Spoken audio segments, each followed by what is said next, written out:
everyone, welcome back to my YouTube channel. So in this particular video we will start our chapter number 8 class 11th की जो physical education की book है. आज हम उसका chapter 8 start कर रहे हैं. वन शॉट वीडियो में आपको अच्छे से ये वाला चैप्टर समझ आ जाएगा. तो चैप्टर का नाम है हमारा खेलों में पेशीय गति विज्ञान, जिसको हम काइंजियोलॉजी कहते हैं इंग्लिश में. ठीक है, पेशीय गति विज्ञान को क्या कहा जाता है इंग्लिश में? काइंजियोलॉजी. और जैव यांत्रिकी पूरा एक वर्ड है, जैव यांत्रिकी को इंग्लिश में कहते हैं बायोमैकेनिक्स. ठीक है, तो बायोमैकेनिक्स के फंडामेंटल हमें समझने हैं, उसके आधारभूत, उसके क्या क्या फंडामेंटल होते हैं. सबसे पहले समझते हैं काइंजियोलॉजी क्या है, फिर समझते हैं जैव यांत्रिकी जो है वो क्या है, यानी बायोमैकेनिक्स क्या है. तो ये बात आपको याद रखनी है कि ये इंग्लिश टर्म है काइंजियोलॉजी, जो कि हिंदी में हम कहेंगे पेशीय गति विज्ञान. गति विज्ञान यानी गति यानी स्पीड. ठीक है, आपको समझ आ रहा है ना, स्पीड. और विज्ञान यानी साइंस, स्पीड की साइंस. पेशीय यानी आपके जो मसल्स होते हैं, आपकी जो मूवमेंट होती है. हम इसमें किस चीज़ की स्टडी करते हैं? Study of movement. हमारी ह्यूमन बॉडी या कोई भी ऑर्गेनिजम्स की जो बॉडी है, शरीर है, वो कैसे मूव करता है, वो कैसे उनके हाथ पैर चलते हैं. हाथ ऊपर की तरफ हम ले जा सकते हैं, हाथ को नीचे की तरफ ले जा सकते हैं, हाथ को सर्कुलर मोशन में घुमा सकते हैं, पैरों को भी इस तरीके से आगे की तरफ. जब हम पैर चलते हैं तो पैर आगे की तरफ बढ़ता है. जब हम चलते हैं तो दो पैर हैं तो एक आगे की तरफ बढ़ता है, फिर दूसरा फुट, फिर तीसरा, मतलब ऐसे एक एक करके बढ़ता है. तो ये जो मूवमेंट हो रही है पैरों की, हमारे बॉडी में हाथों की, ये सारी मूवमेंट जो है वो किस, इन सब की स्टडी करी जाती है. ये इनको अलग अलग नामों से बुलाया जाता है और हम इस चैप्टर में वही समझने वाले हैं. ठीक है, आई होप आपको समझ आया होगा कि चैप्टर किसके रिलेटेड होने वाला है. तो ह्यूमन की बॉडी की जो मूवमेंट्स होते हैं उससे रिलेटेड है. और इसी के अंदर ये पूरा एक टर्म हो गया काइंजियोलॉजी, जिसका मतलब मैंने आपको बताया पेशीय गति विज्ञान.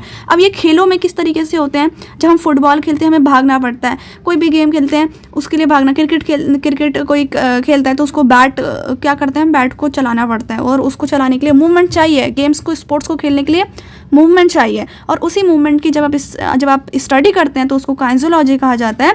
और इसी का एक अंदर ब्रांच है जिसको हम बायोमैकेनिक्स यानी जैव यांत्रिकी कहते हैं. ठीक है, काइंजियोलॉजी के अंदर ही आता है ये जैव यांत्रिकी और बायोमैकेनिक्स. ठीक है, ये इंग्लिश और हिंदी के सेम मतलब वाले वर्ड हैं. अब हम इसको समझते हैं कि हमें चैप्टर में पढ़ना क्या है. तो ये 8 चैप्टर है और इसमें हमें पढ़ना है 5 चीज़ों के बारे में. ठीक है, 5 चीज़ें कौन कौन सी हैं अब इनको देख लेते हैं. सबसे पहले हमारा 8.1 में हमें समझना है 8.1 में पेशीय गति विज्ञान यानी काइंजियोलॉजी और जैव यांत्रिकी की परिभाषा और खेलों में महत्व. तो सबसे पहले इतना प्यारा सा इसका इंट्रोडक्शन हमें समझ आ जाएगा कि क्या है काइंजियोलॉजी, क्या है और जैव यांत्रिकी क्या है, उनकी डेफिनेशन क्या है, इसको किसे कहते हैं, और दोनों में खेलों की क्या, मतलब इन दोनों चीज़ों की क्या इंपॉर्टेंस है खेलों के अंदर, हमारे स्पोर्ट्स के अंदर. ठीक है, तो फर्स्ट टॉपिक में आपको ये सारी चीज़ें क्लियर हो जाएंगी. सेकंड में हमें समझना है जैव यांत्रिकी के क्या क्या सिद्धांत होते हैं, इसके क्या क्या प्रिंसिपल्स हैं.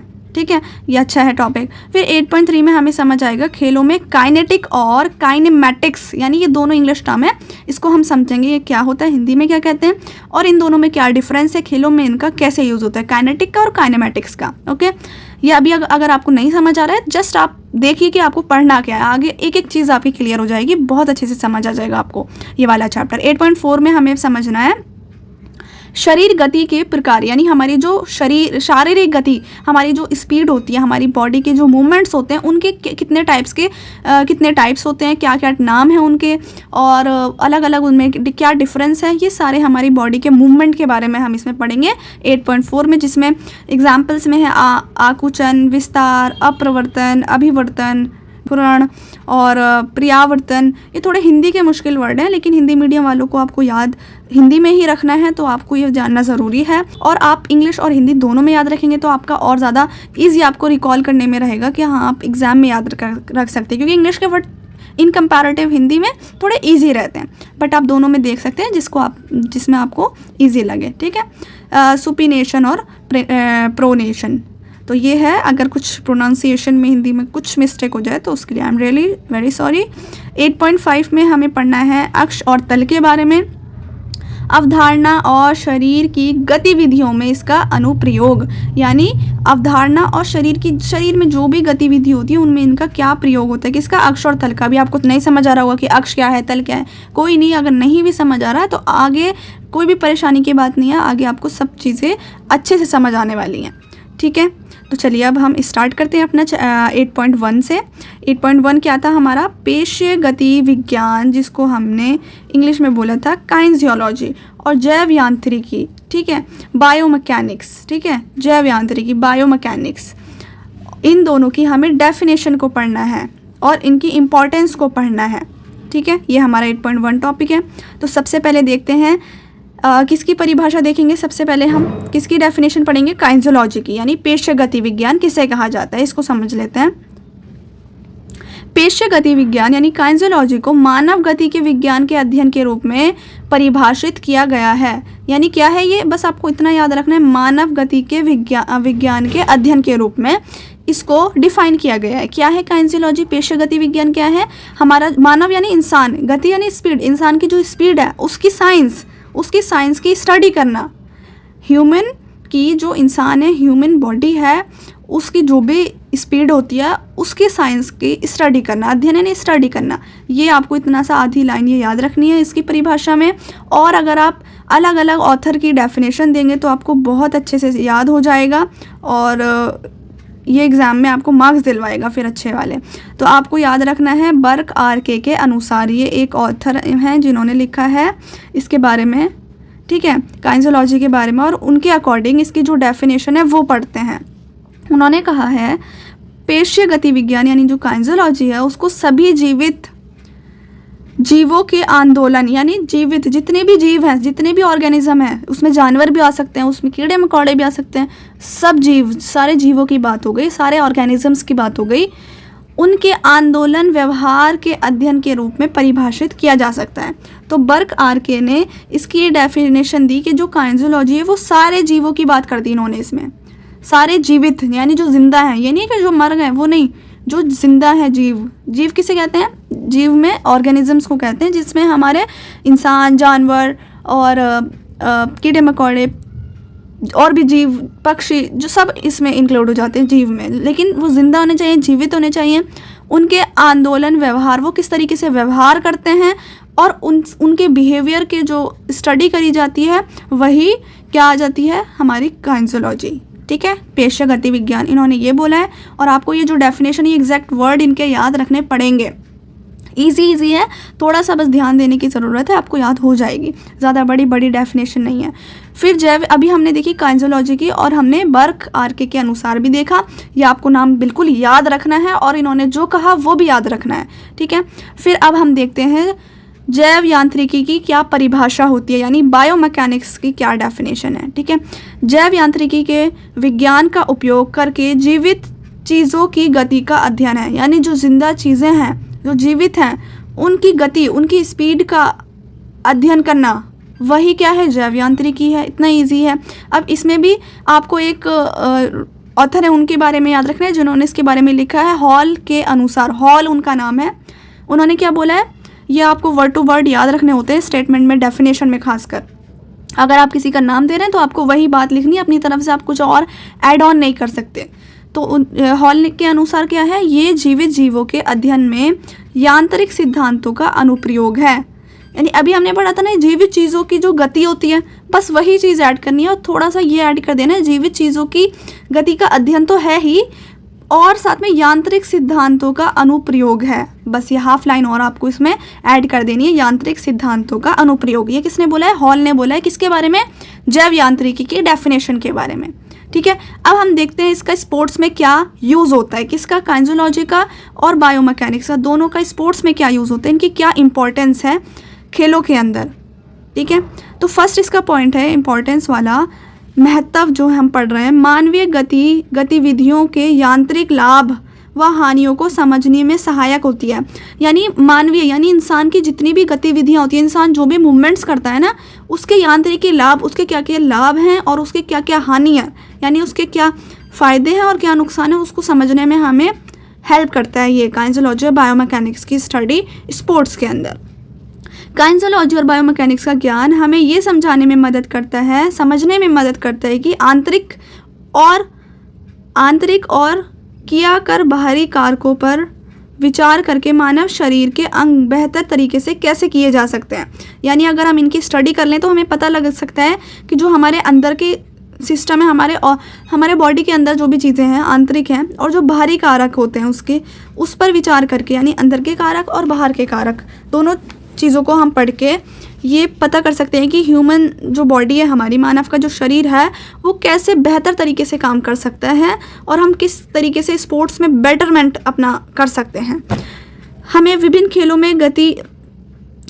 खेलों में गति के योजली लाभ व नुकसान समझने में मदद करती है। अलग अलग हमारे विभिन्न खेलों का मतलब है डिफरेंट टाइप्स के जो गेम्स होते हैं, स्पोर्ट्स होते हैं, उसकी गति के हमें लाभ भी पता लगते हैं और उसके नुकसान भी हमें समझ आ जाते हैं अगर हम इन दोनों साइंस की स्टडी कर लें। कौन सी साइंस की? काइनेंसोलॉजी और बायोमैकेनिक्स की। सेकेंड पॉइंट इसमें हमें इसकी इंपॉर्टेंस में ये पता लगता है कि नई तकनीक को सुधारने और विकसित करने में भी ये मदद करता है। ठीक है, जो भी नई तकनीक आ रही है, तकनीक यानी टेक्नोलॉजी आ रही है, उसको सुधारने में और उसको विकसित करने में, विकसित यानी उसका डेवलपमेंट करने में हमें हेल्प करता है। हर कोई सर्वश्रेष्ठ प्रदर्शन करना चाहता है, यानी हर कोई चाहता है कि अगर हम कोई भी गेम खेल रहे हैं, स्पोर्ट्स में हम पार्टिसिपेशन कर रहे हैं, तो हम बहुत अच्छा अपना परफॉर्मेंस दें, एकदम अच्छे से खेलें। और इसके लिए हर व्यक्ति सबसे उपयुक्त तकनीक का उपयोग करना चाहता है और उसके लिए हमें जितने अच्छे से अच्छा बैट चाहिए होगा, अगर हमें उसके लिए, तो हम खरीदेंगे। मतलब बस किसी भी तरीके से हम अच्छा अपना परफॉर्मेंस दे दें जो हम गेम खेल रहे हैं, किसी भी टेक्नोलॉजी का यूज़ करके, ट्रिक्स का यूज़ करके।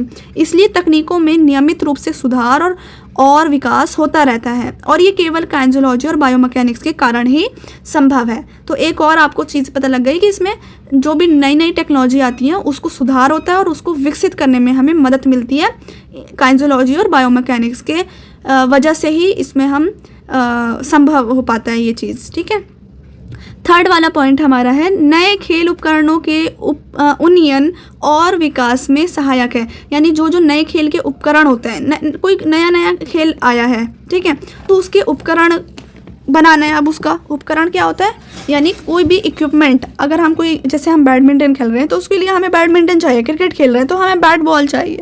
ठीक है, तो अलग अलग गेम्स के लिए हमें कई चीज़ें चाहिए होती हैं। तो अगर कोई नया गेम आ रहा है तो उसके लिए कोई भी हमें उपकरण चाहिए। ठीक है, तो उसके विकास में सहायक होता है कि बेस्ट तरीके से उसको कैसे हम बना सकते हैं। अगर वो और अच्छे से बन जाए तो और अच्छे से गेम खेला जा सकता है। तो ये हमें इसकी स्टडी से पता लगता है, मूवमेंट की स्टडी से। परिवर्तन जीवन का मूल सिद्धांत है और सहायक खेल उपकरणों को समय पर उन्नत किया जाता है और खेल की मांग के आधार पर नए उपकरणों का विकास होता है। ठीक है, जैसे ही खेल की मांग बढ़ती है, खेल फेमस होने लगता है, तो नए उपकरणों का विकास होने लगता है, लोग नए इक्विपमेंट्स उस गेम के बनाने लगते हैं। बायोमैकेनिक्स बेहतर प्रदर्शन के लिए मौजूदा उपकरणों को विकसित करने में, यानी जो पहले से उपकरण है उसको और अच्छा डेवलप करने में, उसको और अच्छा बनाने में, उसको विकसित करने में, सुधारने में हमें मदद करता है। आई होप ये 3 पॉइंट आपको समझ आए होंगे। अब हम बढ़ते हैं अपना नेक्स्ट पॉइंट, उसका जो महत्व है, उसका 4th पॉइंट है खेल प्रतिभा में मापन और मूल्यांकन में सहायक है। यानी आप जो गेम खेल रहे हैं ना, उसकी प्रतिभा, खेल की जो प्रतिभा है उसमें मापन करना, उसका मूल्यांकन करना, उसको इवैल्यूएट करना। मूल्यांकन कहते हैं इवैल्यूएट करना, मापन यानी उसको मेजर करना। जितना आप अपने खेल में परफॉर्मेंस दिखा रहे हो उसको मेजरमेंट करना, और उसको मूल्यांकन यानी उसको लिखना, फिर उस मेजरमेंट को। खेल प्रदर्शन में सुधार हो सकता है यदि हम उचित उपकरणों की मदद से नियमित रूप से माप और मूल्यांकन करते हैं। अगर हम उसको लिखें अच्छे से, रिटन रिकॉर्ड भी रखें, उसको मेजर करके अपने परफॉर्मेंस को, तो हम उसमें सुधार कर सकते हैं डेफिनेटली। और ये किसके थ्रू ही हो सकता है, ये 2 स्टडीज़ के थ्रू हो सकता है, बायोमैकेनिक्स और काइनेंसोलॉजी। ऐसे उपकरणों को विकसित करने में मदद करता है जिससे हम खेलों में सुधार अपना कर सकते हैं। ठीक है, 5th पॉइंट हमारा इसमें है खेलों में अनुसंधान करने में मदद करता है। आज के समय में अनुसंधान बहुत ज़्यादा इम्पॉर्टेंट है, महत्वपूर्ण है, क्योंकि हर कोई इंसान सर्वश्रेष्ठ बनना चाहता है, सबसे अच्छा बनना चाहता है। और अनुसंधान खेलों की वर्तमान समस्याओं को, जो भी खेलों में अभी प्रेजेंट टाइम में हमें समस्या हो रही है, कोई भी प्रॉब्लम हो रही है, उसको हेल्प करने में हमें मदद करता है अनुसंधान। अब आपको पता होगा अनुसंधान का मतलब मैं आपको बता देती हूँ, रिसर्च करना। यानी अनुसंधान किसे कहते हैं, खोज करने को, अन्वेषण करना। किसी भी चीज़ का आप जैसे कोई भी चीज़ फाइंड आउट कर रहे हैं, उसकी रिसर्च कर रहे हैं, अच्छे से उसको खोज रहे हैं, तो उसी को कहा जाता है अनुसंधान। और खेलों में जब हम रिसर्च करते हैं, अच्छे से खोज करते हैं, तो उसमें हमें अनुसंधान में मदद होती है। आज के समय में ये बहुत ज़्यादा ज़रूरी है कि हम रिसर्च करें अच्छे से, क्योंकि हर व्यक्ति को अच्छा अपना परफॉर्मेंस देना है। तो अगर हम रिसर्च ही नहीं करेंगे तो हम कैसे अच्छे से खेल पाएंगे, हमें प्रॉब्लम्स कैसे पता लगेंगी, और जब प्रॉब्लम नहीं पता लगेंगी तो उसको बेटर कैसे कर पाएंगे। तो अनुसंधान खेलों की जो प्रेजेंट में आजकल जो भी प्रॉब्लम चल रही है उसको हल करने में मदद करते हैं, क्योंकि हमें रिसर्च के थ्रू पता लग जाता है, जब हम खोज करते हैं कि इसमें ये प्रॉब्लम है और इसको हमें किस तरीके से सॉल्व करना है। तो साथ ही खेलों को भविष्य की दृष्टि प्रदान करता है, यानी फ्यूचर से हम देख सकते हैं कि फ्यूचर में अगर हमने कोई भी रिसर्च करी है तो हमें उसका सब कुछ पता लग जाता है कि फ्यूचर में वो गेम कितना पॉपुलर होने वाला है, क्या क्या उसमें चीज़ें ऐसी होने वाली हैं जो हमें नीड होंगी, ठीक है, और वो कितना गेम जो है कितने लोग उसको अडॉप्ट करने वाले हैं, उसको अच्छे से खेलने वाले हैं। तो ये सारी चीज़ें हमें पता लग जाती हैं रिसर्च के थ्रू। 6th है हमारा खिलाड़ियों के चयन में मदद। अब ये दोनों जो स्टडीज़ हैं इनसे हमें खिलाड़ियों के चयन में मदद मिलती है। खिलाड़ी को हम चूज़ कर सकते हैं, अच्छे खिलाड़ियों को। खिलाड़ियों का चयन एक बहुत ही तकनीकी और महत्वपूर्ण प्रक्रिया है, ठीक है, बहुत ज़रूरी है। सहायक जिसके तहत चयनकर्ता कई तरह के प्रशिक्षण और उपकरण का प्रयोग करते हैं, कई बार यूज़ करते हैं कि किसमें कितनी ज़्यादा एबिलिटी है। अगर बहुत सारे लोग हैं और हमें गेम कहीं नेशनल लेवल पे खेलना है तो क्या करते हैं, जो कोच होता है वो सबको टेस्ट करता है, और उसके लिए कई तरह की मशीनें भी होती हैं कि इसमें कितना दम है कि वो खेल सकता है उस गेम को, क्योंकि अच्छे अच्छे खिलाड़ियों को लेंगे तभी तो जीत सकते हैं, वरना अगर ऐसे ही किसी को भी ले लिया जिसको नहीं आता तो फिर वो हम नहीं जीत पाएंगे। इसलिए इसका चयन करने में भी हमें ये दोनों साइंस मदद मिलती है। और कई तरीके के उपकरण होते हैं मेजर करने के, हम नाप सकते हैं कि किसमें कितना एबिलिटी है कौन से खिलाड़ी में। ये प्रशिक्षण और उपकरण जैव यांत्रिकी और काइंजोलॉजी की मदद से विकसित होता है। और जब हम स्टडी करते हैं काइंजोलॉजी और जैव यांत्रिकी की, बायोमैकेनिक्स की, तभी हमें ये उपकरण मिलते हैं और ये सारी टेक्नोलॉजी मिलती है जिससे हम खिलाड़ियों को चूज़ कर सकते हैं। नेक्स्ट हमारा इसका महत्व वाला पॉइंट्स है, खेल चोटों से बचाव में सहायक होता है। यानी अगर हम इन दोनों की स्टडी करें ना तो हमें खेल में चोट नहीं लगेंगे, उससे बच सकते हैं हम। काइंजोलॉजी और बायोमैकेनिक्स का ज्ञान हमें सही और उचित मूवमेंट के साथ साथ, यानी मूवमेंट की स्टडी होती है ना, तो हमें पता लग जाता है हमें हाथ किस तरीके से चलाने, पैर किस तरीके से चलाने कि हमें चोट नहीं लगेगी। फिर हम कोई भी गेम खेलेंगे तो हमें कोई भी चोट से हम बच सकते हैं अगर हम सही मूवमेंट रखेंगे अपना। साथ साथ टोल का उपयोग में करने में मदद करता है, जो न केवल बेहतर प्रदर्शन में मदद करता है बल्कि हमें अच्छा परफॉर्मेंस तो देंगे ही अगर हमने अपने मूवमेंट सीख लिए गेम के, बल्कि अच्छे मूवमेंट के साथ साथ हमें चोट भी नहीं लगेंगी, उससे भी हम बच सकते हैं। तो एक और ये इसकी इम्पोर्टेंस हमें मिल गई। 8th पॉइंट है इसका, बेहतर प्रदर्शन के लिए उपयुक्त कौशल का चयन करने में मदद करता है। यानी अगर हमें बेहतर अपना परफॉर्मेंस देना है तो उसके लिए क्या क्या चीज़ें हमारे अंदर, कौन कौन से कौशल यानी कौन कौन सी स्किल्स हैं जो होनी चाहिए, तो उनको चूज़ कर सकते हैं हम। काइंजोलॉजी और बायोमैकेनिक्स का ज्ञान हमें ये भी जानने में मदद करता है कि हम किसी भी आंदोलन या कौशल यानी कोई भी स्किल, ठीक है, किसी भी स्किल का प्रदर्शन करते समय मानव प्रयासों को कैसे कम करते हैं। इसके लिए ये ज्ञान हमें विभिन्न परिस्थितियों में बेहतर प्रदर्शन के लिए उपयुक्त कौशल का चयन करने में मदद करता है। अलग अलग तरह की सर्कमस्टांसेस परिस्थिति हो सकती है, तो हम उसमें अच्छे से कौन कौन से स्किल्स हैं जो हमारे अंदर होनी चाहिए और जो नहीं है वो हम डेवलप कर सकते हैं। तो ये सारी हमें मूवमेंट की स्टडी से ही पता लगती है, ठीक है। तो ये सारे 8 पॉइंट थे जो कि अगर एग्जाम में आए क्वेश्चन तो आप लिख सकते हैं। सिर्फ आप पॉइंट भी याद कर लें आगे के, तो आपका काम हो जाएगा। अंदर आप अपनी लैंग्वेज में खुद से बनाकर अपने शब्दों में लिख सकते हैं बात, 2-4 लाइनें हर पॉइंट में, ठीक है।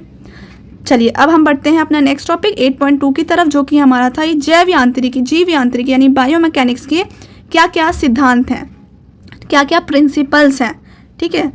तो इसका सबसे पहले देखते हैं जीव यांत्रिकी बायोमैकेनिक्स के कुछ सिद्धांत निम्नलिखित इन्होंने नीचे मेंशन किए हुए हैं। इसमें फर्स्ट क्या है, बल और गति का सिद्धांत। पहला है बल और गति का सिद्धांत, ठीक है। बल और गति के सिद्धांत में आपको ये समझ में आता है कि बल, समझ से आ रहा है ना, बल किसी भी चीज़ पे बल देना, प्रेशर देना, फोर्स देना, ठीक है। तो बल को क्या कहा जाता है? फोर्स। गति यानी किसी भी चीज़ की गति, स्पीड, मूवमेंट होना, गति कहते हैं मूवमेंट को। तो उसी का ये प्रिंसिपल है, फोर्स का और मूवमेंट का, बल का और गति का। इसमें सबसे पहले हमें क्या लिखना है इसके अंदर? प्रत्येक गति के लिए बल आवश्यक है। यानी फोर्स के लिए अगर आपको किसी भी चीज़ पे फोर्स लगाना है तो फोर्स जो है वो ज़रूरी है हर मूवमेंट के लिए, ठीक है। कोई भी मूवमेंट करने के लिए फोर्स ज़रूरी है। अगर आप फोर्स नहीं लगाएंगे तो कोई भी मूवमेंट नहीं हो पाएगी। अगर आपको चलना भी है, अपने पैर, अगर आपको कहीं जाना है तो अपने पैरों को चलाना पड़ेगा ना, तभी तो चल पाएंगे।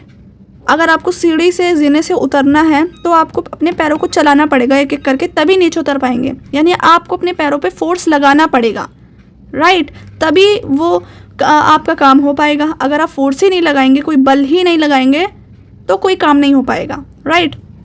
तो इसमें यही है, जैसे ये बॉल है, ये यहाँ पे रखी हुई है, आराम से रखी है और वो कोई हिल नहीं रही, और वो जब तक नहीं हिल रही कोई जब तक उसको हिलाएगा नहीं, फोर्स नहीं लगेगा। अगर आप यहाँ से इसको अपने हाथ से या पैरों से इसको फोर्स लगाएंगे, इस पर थोड़ा सा भी फोर्स लगाएंगे तो ये आगे जाएगी। तो इसका मतलब है कोई भी ऑब्जेक्ट जब तक रेस्ट रहता है, जब तक आप उस पर कोई भी नेट फोर्स नहीं लगाते, ठीक है। An object in motion will remain in motion unless net force act on it. कोई भी नेट फोर्स नहीं लगता तब तक वो ऑब्जेक्ट जो है वो रुका हुआ ही रहता है, ठीक है। तो बल और गति के सिद्धांत में हमें समझ आया प्रत्येक गति के लिए बल ज़रूरी होता है। कोई भी मूवमेंट करनी है तो उसके लिए बल ज़रूरी होता है, उसको फोर्स लगाना, क्योंकि ये गति को शुरू करने में, कोई भी मूवमेंट को शुरू करने में, उसको चेंज करने में और रोकने के लिए आवश्यक या पूर्वापेक्षित है, ठीक है, ज़रूरी है। बल या तो धक्का देकर होता है, जैसे बॉल पे धक्का लगाया, पैरों पे अपने का धक्का लगाएंगे तो चल पाएंगे, तो या तो ये धक्का देकर होता है या खींच कर लगाया जाता है, ठीक है।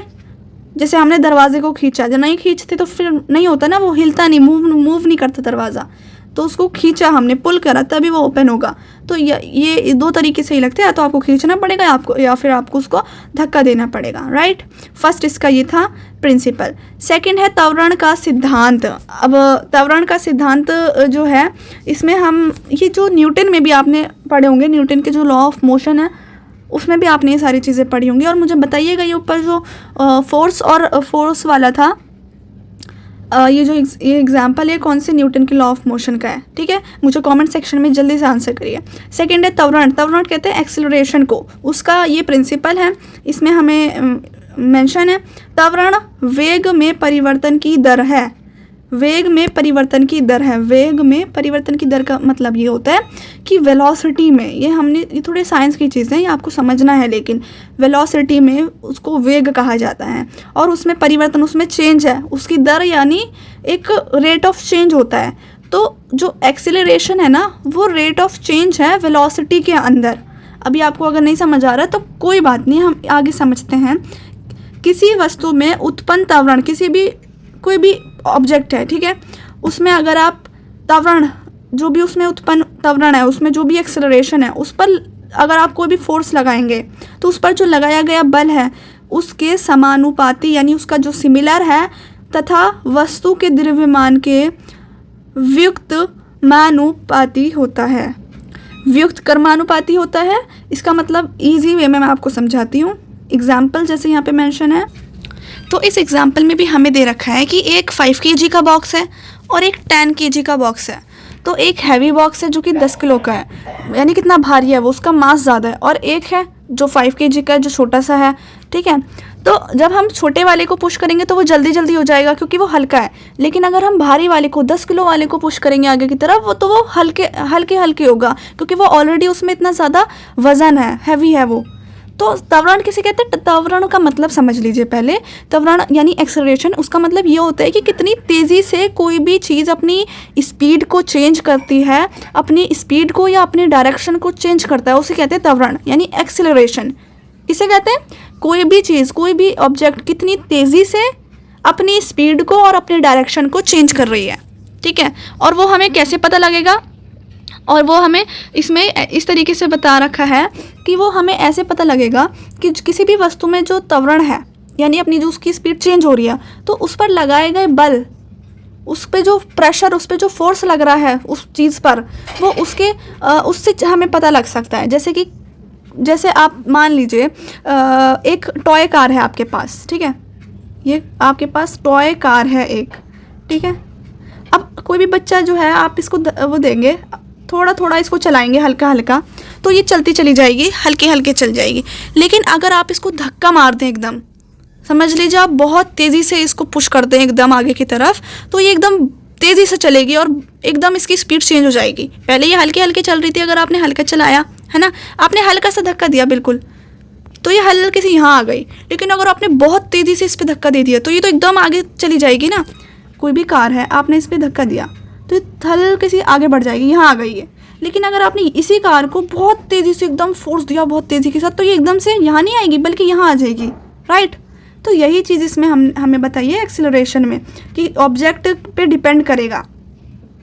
ऑब्जेक्ट का अगर वेट ज़्यादा होगा, जैसे ये 10 किलो वाला है बॉक्स, तो आप जो फोर्स लगाएंगे वो सेम नहीं रहेगा अगर आपने जो फोर्स 5 किलो वाले पे लगाया, नहीं, क्योंकि वो हैवी है इसलिए वो हल्के से मूव करेगा। और जो बिल्कुल ऑब्जेक्ट एकदम हल्का सा होगा, एकदम छोटू सा ऑब्जेक्ट है, तो वो एकदम जल्दी से आगे बढ़ जाएगा। और कोई भारी ऑब्जेक्ट है तो वो धीरे से आगे बढ़ेगा क्योंकि उसका मास ज़्यादा है। तो हमें इसमें यही वाला बताया कि जो हैवी चीज़ें होंगी ना, हैवी थिंग्स होंगी, वो मूव करने में थोड़ी मुश्किल होगी, हमें उसको चलाने में मुश्किल होगी। और जो जैसे हल्की चीज़ें हैं वो तो एकदम अगर आप हल्का उसको पुश करते हैं हल्की चीज़ों को, तो एक तो वो हल्की है, इस वजह से वो फास्ट मूव करेगी।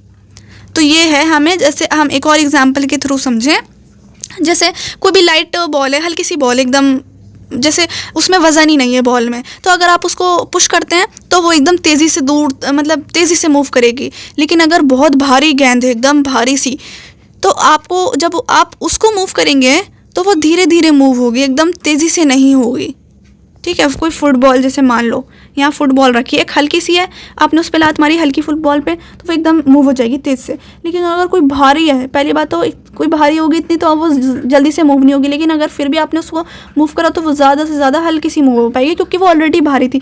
वो हल्की वाली की तरह यहाँ तक नहीं जा सकती, आगे तक एकदम, है ना। तो आपको ये समझ आ गया होगा, आई होप। अब हम नेक्स्ट चलते हैं। हमारा नेक्स्ट वाला था जुड़े हुए खंडों का सिद्धांत। जुड़े हुए खंडों का सिद्धांत यानी जो लिंक्ड हैं, आपस में खंड जुड़े हुए हैं, लिंक्ड हैं वो, ठीक है, उनका प्रिंसिपल। ये थर्ड है हमारा।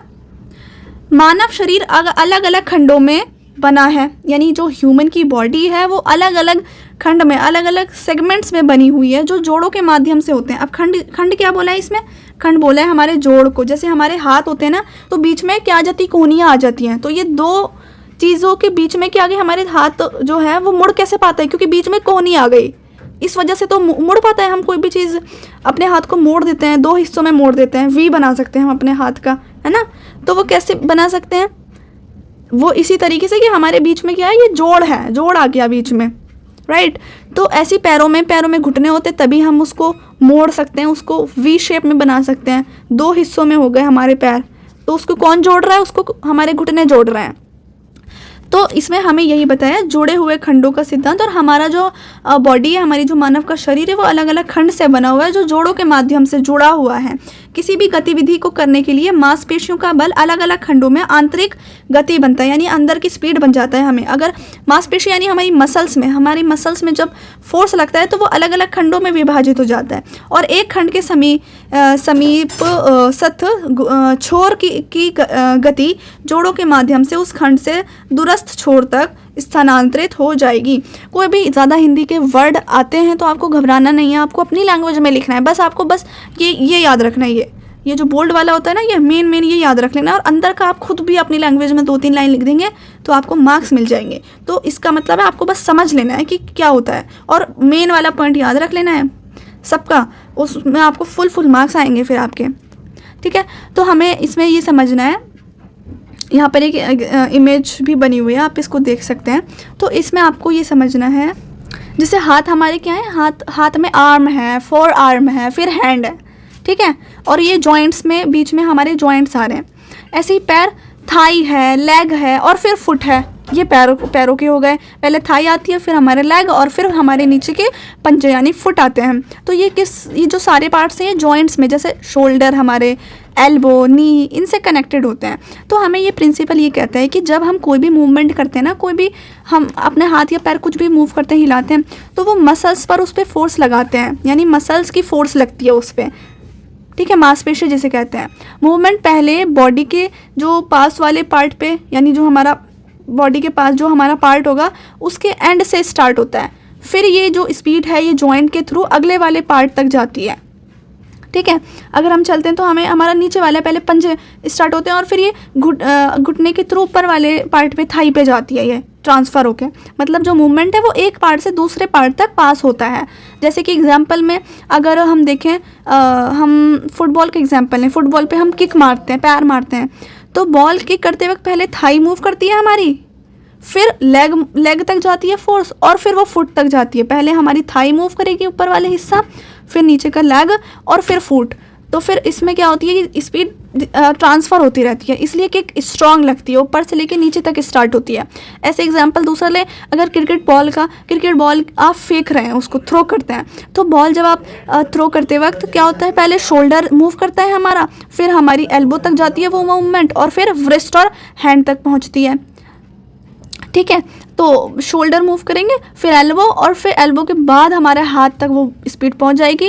तो इसलिए बॉल एकदम से तेज़ी से जाती है, धीरे धीरे वो स्पीड जो है हमारी मूवमेंट जो है जॉइंट्स के थ्रू अलग अलग जगह पे जाती रहती है। तो अगर हम इजी वे में याद रखें तो हम कहेंगे बॉडी के पार्ट जॉइंट से लिंक्ड होते हैं एक तो, ठीक है। इस पॉइंट में बस यही बताया, बॉडी के जो हमारे पार्ट हैं वो जॉइंट से लिंक्ड होते हैं, कोहनियों से, घुटनों से, और फिर मूवमेंट जो होती है वो एक पार्ट से दूसरे पार्ट तक जाती है, और जो उसका जो डिस्टेंस होता है यानी जो एंड होता है वो स्पीड होती है, हमारी स्पीड उसको चेंज कर देता है। वो एक हिस्से से दूसरे हिस्से तक स्पीड जाती है ना, तो वो स्पीड चेंज हो जाती है। जैसे बॉल का एग्जाम्पल लिया, बॉल एकदम तेज़ी से गई, फुटबॉल का एग्जाम्पल लिया, ठीक है। तो यही हमें इसमें बताया है।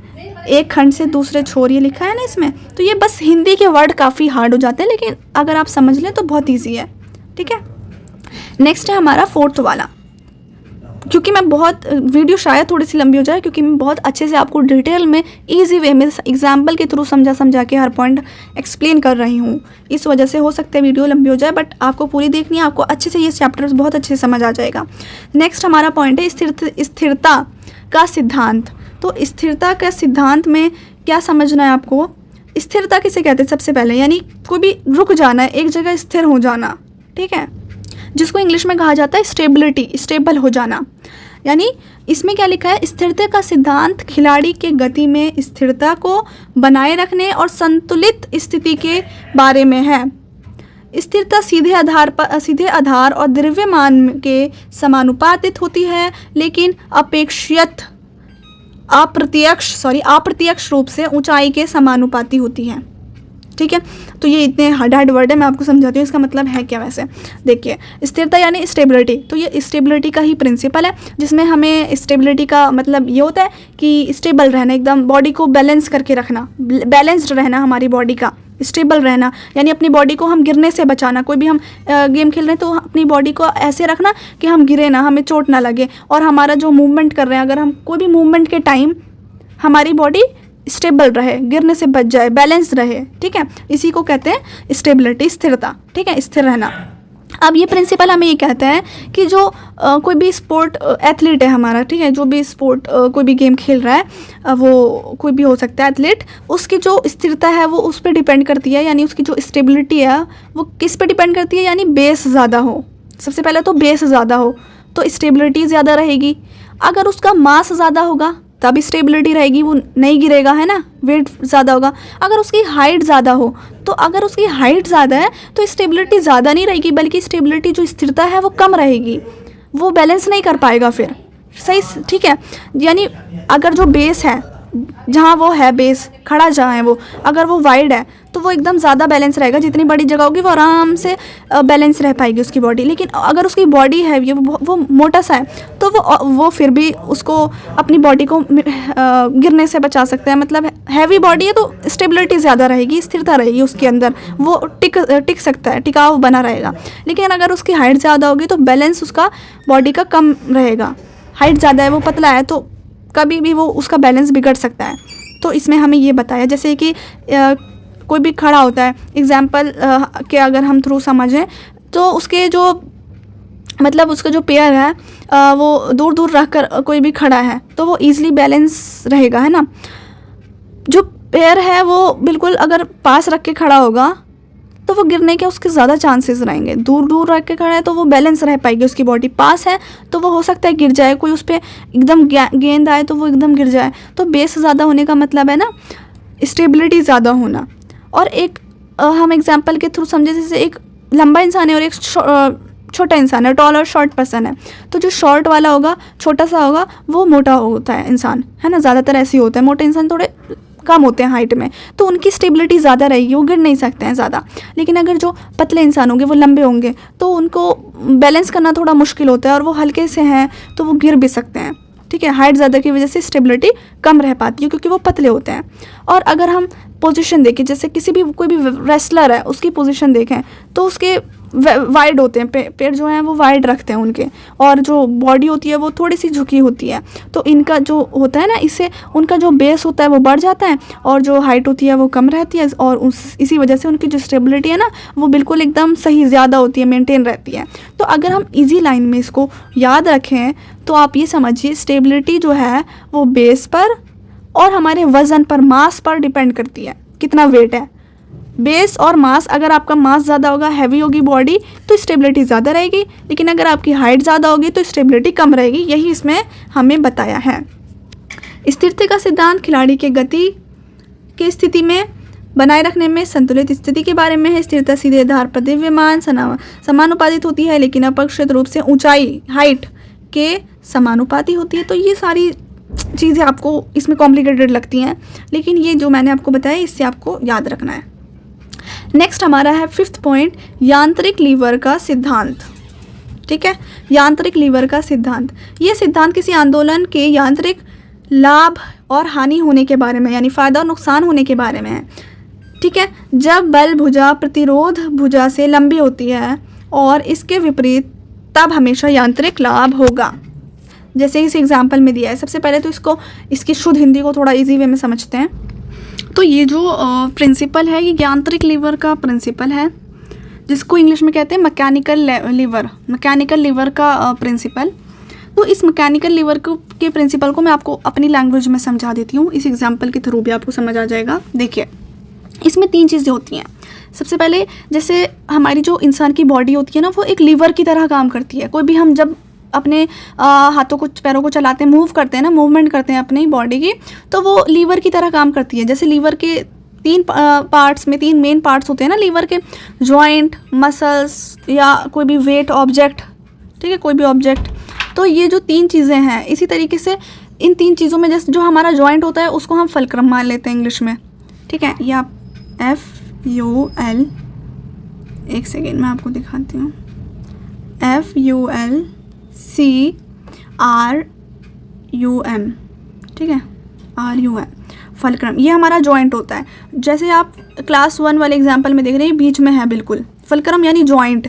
ये एक आप एग्जाम्पल समझ लीजिए सीसॉ का एग्जाम्पल। जैसे झूला होता है ना, एक तरफ एक बच्चा बैठा होता है, दूसरी तरफ दूसरा बच्चा, और बीच में जो जॉइंट होता है यानी पूरा झूला इस पर अटका हुआ है ना, इस पर टिका रहता है। अगर यहाँ पे कोई भी बच्चा ना बैठे तो ये बिल्कुल सीधा रहेगा झूला।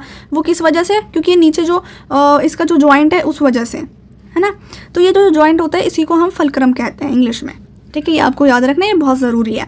एक चीज़ फलक्रम हो गई। दूसरा जो फोर्स होता है, यानी जो ये एफर्ट है ना, या आपने एफर्ट लगाया यानी एक फोर्स लगाया, तो इस एफर्ट को कहा जाता है फोर्स।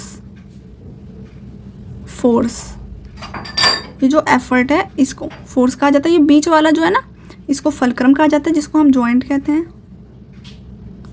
फलक्रम मतलब जॉइंट, एफर्ट लगाना यानी फोर्स। और जो लास्ट वाला लोड, ये जो लोड है, लोड का मतलब हम इसको कहते हैं रेजिस्टेंस। ठीक है, ये माउस से अच्छे से लिखा नहीं जाता इसलिए ऐसी राइटिंग आती है, तो आप इसको थोड़ा सा देख लेना। ठीक है, तो ये रेजिस्टेंस हो गया।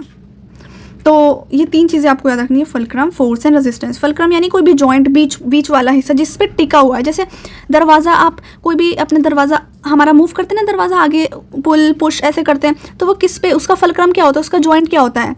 जॉइंट क्या है? वो जिस पे दरवाजे की जो साइड में वो जो लगी हुई रहती हैं, जैसे ये डोर है, इसके यहाँ पे नहीं लगे हुए रहते हैं पेच, तो ये फुलक्रम हो जाता है, क्योंकि इसी पे मूव करता है पूरा दरवाज़ा। ये दरवाज़ा खुलता है फिर उधर जाता है, तो ये सिर्फ इस पे, ये जो फुलक्रम है ना, ये इसका फुलक्रम हो गया, इसका जॉइंट हो गया, है ना, जोड़ हो गया, दरवाजे का जोड़। ऐसी तरीके से हमारी जो ह्यूमन बॉडी है उसका भी जोड़ होते हैं, जैसे हमारी कोहनियाँ हो गई, है ना, हमारे घुटने हो गए, जोड़ होता है, उस पर डिपेंड करता है। तो अब हम समझते हैं जो यांत्रिक लीवर के जो प्रिंसिपल है, मैकेनिकल लीवर का जो प्रिंसिपल है, ये हमें क्या कह रहा है? ये कह रहा है कोई भी जब हम फोर्स आर्म लगाते हैं ना, और जब हमारी फोर्स आर्म लंबी हो जाती है, यानी जब हमने कोई भी फोर्स लगाया और वो एकदम अच्छे से फोर्स लगाया, तो जो हमारा जो रेजिस्टेंस है, वो रेजिस्टेंस जो आर्म होगी वो छोटी हो जाएगी। फोर्स आर्म लंबी होगी तो रेजिस्टेंस आर्म छोटी हो जाएगी। यानी यहाँ पे अगर बहुत ज़्यादा फोर्स लगा दिया तो रेजिस्टेंस आर्म जो होगी इधर वाली, लोड वाली, ये कम हो जाएगी, छोटी हो जाएगी।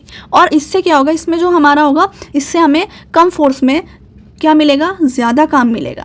हल्के से फोर्स में ज़्यादा काम मिलेगा। तो मैकेनिकल जो हमारा है वो लाभ होगा, एडवांटेज होगा। यांत्रिक, मैकेनिकल यानी यांत्रिक, एडवांटेज यानी लाभ होना, तो हमें इसमें मैकेनिकल एडवांटेज यानी यांत्रिक लाभ मिलता है। इसी तरीके से अगर इसमें ये वाला जो प्रिंसिपल है, ये हमें ये भी कह रहा है, जिसमें लिखा हुआ है जो आप फोर्स आर्म छोटी सी लगाएंगे तो आपकी जो रेजिस्टेंस आर्म होगी वो लंबी होगी, और इसमें आपका जो है डिसएडवांटेज होगा, यानी हानि होगा इसमें आपको, यांत्रिक हानि। इसमें ज़्यादा फोर्स लगती है। तो इस एग्जाम्पल के थ्रू, जैसे क्लास 1 का एग्जाम्पल है, क्लास 2 का है, क्लास 3 का जो एग्जाम्पल है, इसमें आपको बता रखा है। जैसे इस सबको इरेज करके फिर समझते हैं अच्छे से।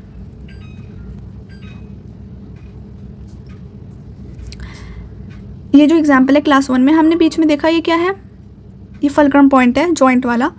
यहाँ पे एफर्ट यानी ये फोर्स लगा रहे हैं, इस पे सीसॉ का एग्जाम्पल हम इसको मान सकते हैं। यहाँ पर फोर्स लग रहा है और यहाँ पे आपका ये लोड है, यानी वज़न है, कोई भी ऑब्जेक्ट। और ये क्लास 2 का एग्जाम्पल है, जिसमें जो आपका फुलक्रम है वो लास्ट में आ गया, नीचे की साइड आ गया। अगर आप इधर से एफर्ट लगाते हैं तो जो आपका रेजिस्टेंस होगा वो बीच में रहेगा। और क्लास 3 का जो एग्जाम्पल है, जिसमें आपका फुलक्रम नीचे है, तो अगर आप इधर एफर्ट लगाएंगे तो जो रेजिस्टेंस होगा वो इन्होंने इस बार लास्ट के साइड दिया है, जैसे कि क्लास 1 वाले में था, लेकिन वहाँ पे बीच में था आपका जॉइंट जो था फुलक्रम, यानी जो जॉइंट है, जॉइंट बीच में हो रहा है, तो आराम से बराबर रह रहा है आपका रेजिस्टेंस और फोर्स बराबर रहेगा। ये बीच में था ना सीसॉ वाले में, तो ये एफर्ट और लोड यानी रेजिस्टेंस और फोर्स जो है वो इक्वल रहेगा। लेकिन अगर हमने हमारा जॉइंट इधर आ गया, ये इधर से बस यहाँ पर जॉइंट है, तो एफर्ट और लोड जो है वो इक्वल नहीं रहेगा। एफर्ट ज़्यादा लगेगा और जो लोड है यानी फोर्स ज़्यादा लगेगा, और जो रेजिस्टेंस है वो कम आएगा। ठीक है। और क्लास 2 वाले एग्जाम्पल में था ये जॉइंट इधर था, तो यहाँ पे क्या होगा, यहाँ पे एफर्ट हम जब लगाएंगे, अपना जितना भी फोर्स लगाएंगे, वो जो लोड होगा वो हमारा कम रह जाएगा इसमें। तो इसमें ये बताया है कि जो भी लाभ है, जो भी हानि होती है, वो किस में होती है, फ़ायदा किस में मिल रहा है और हमें नुकसान किस में हो रहा है। मैकेनिकल लीवर के सिद्धांत में जब हमें डिसएडवांटेज कौन से वाले में हो रहा है और एडवांटेज कौन से में हो रहा है, तो जब हम लंबी उसको फोर्स लगाएंगे तो मूवमेंट ईजिली हो जाएगा, क्योंकि फोर्स अगर हमारी लंबी होगी तो मूवमेंट ईजी होगा, और जो रेजिस्टेंस है वो लंबी होगी तो हमारा मूवमेंट डिफ़िकल्ट हो जाएगा। ठीक है। जैसे एग्जाम्पल के थ्रू, अगर हम कोई भी हैवी बैग उठा रहे हैं, बहुत भारी सा बैग है, तो अगर हम उसको बॉडी के पास रख के उठाएंगे तो एकदम ईजीली उठ जाएगा, है ना, ईजी लगता है हमें उठाना, बॉडी के पास रख के उसको उठा लेंगे। लेकिन अगर हम उसको बैग को दूर से पकड़ रहे हो कहीं, है ना, एकदम दूर से पकड़ रहे हो, तो क्या होगा, हमें उठाना मुश्किल लगेगा, क्योंकि हम दूर से उसको उठाने की कोशिश कर रहे हैं खड़े खड़े। लेकिन अगर हम उसको बैठ के एकदम पास, बॉडी के पास रख के उसको उठाएंगे तो वो ईजिली उठ जाएगा। तो दूर पकड़ने पर क्या हो रहा है, रेजिस्टेंस लंबी हो जाती है, इसलिए जो है वो फोर्स ज़्यादा लगता है। ऐसे ही एग्जाम्पल दूसरा ले सकते हैं, डंबल का जो कर्ल होता है, तो जब हम डंबल एल्बो के पास से, जब हमारा डंबल हमारी एल्बो के पास होता है तो वो उठाना हमारे लिए आसान रहता है। लेकिन डंबल वो हाथ से, जब डंबल हम जो डंबल बेल है जब वो हाथ से बिल्कुल एंड पर होता है, हाथ के बिल्कुल एंड पर, तो हमें उठाना मुश्किल होता है।